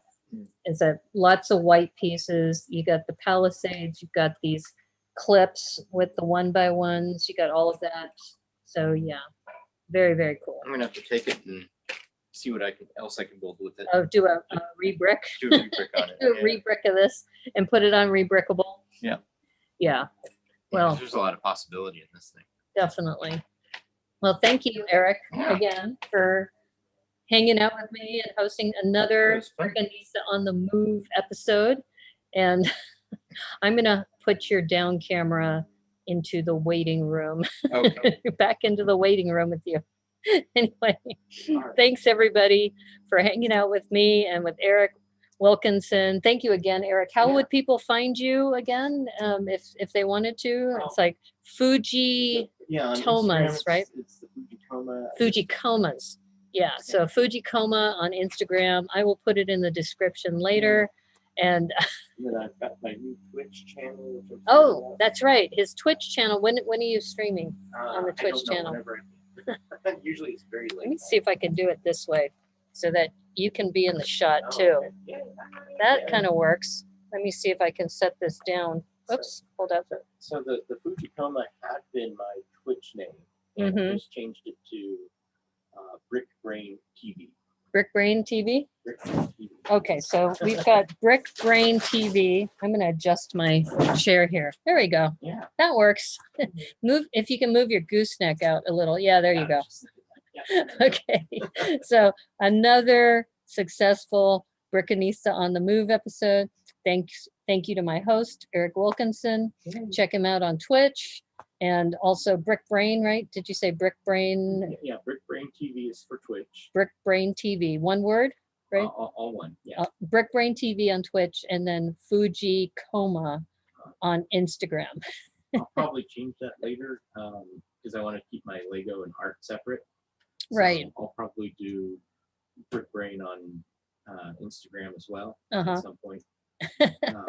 I've got a website that I'm trying to get set up. That's where the TV comes from. Right. So brickbrain.tv, but don't go there. There's nothing there yet. Okay, no problem. I'm So, just checking the chat. So for those of you who are here, Hooded One, Joel was here, Cowboy Cornado, Debo, Lena, I think Joel, did I say Joel already? So anyway, thank you everyone for hanging out with us for the last couple hours. And yeah, this little set, super cool. You get those 3 different builds, lots of really interesting pieces. So yeah, if you're interested, definitely check that out. And as they say on the Brickanista Broadcast Network, thank you again for all your time. If you like the stream, please like it and give it a thumbs up.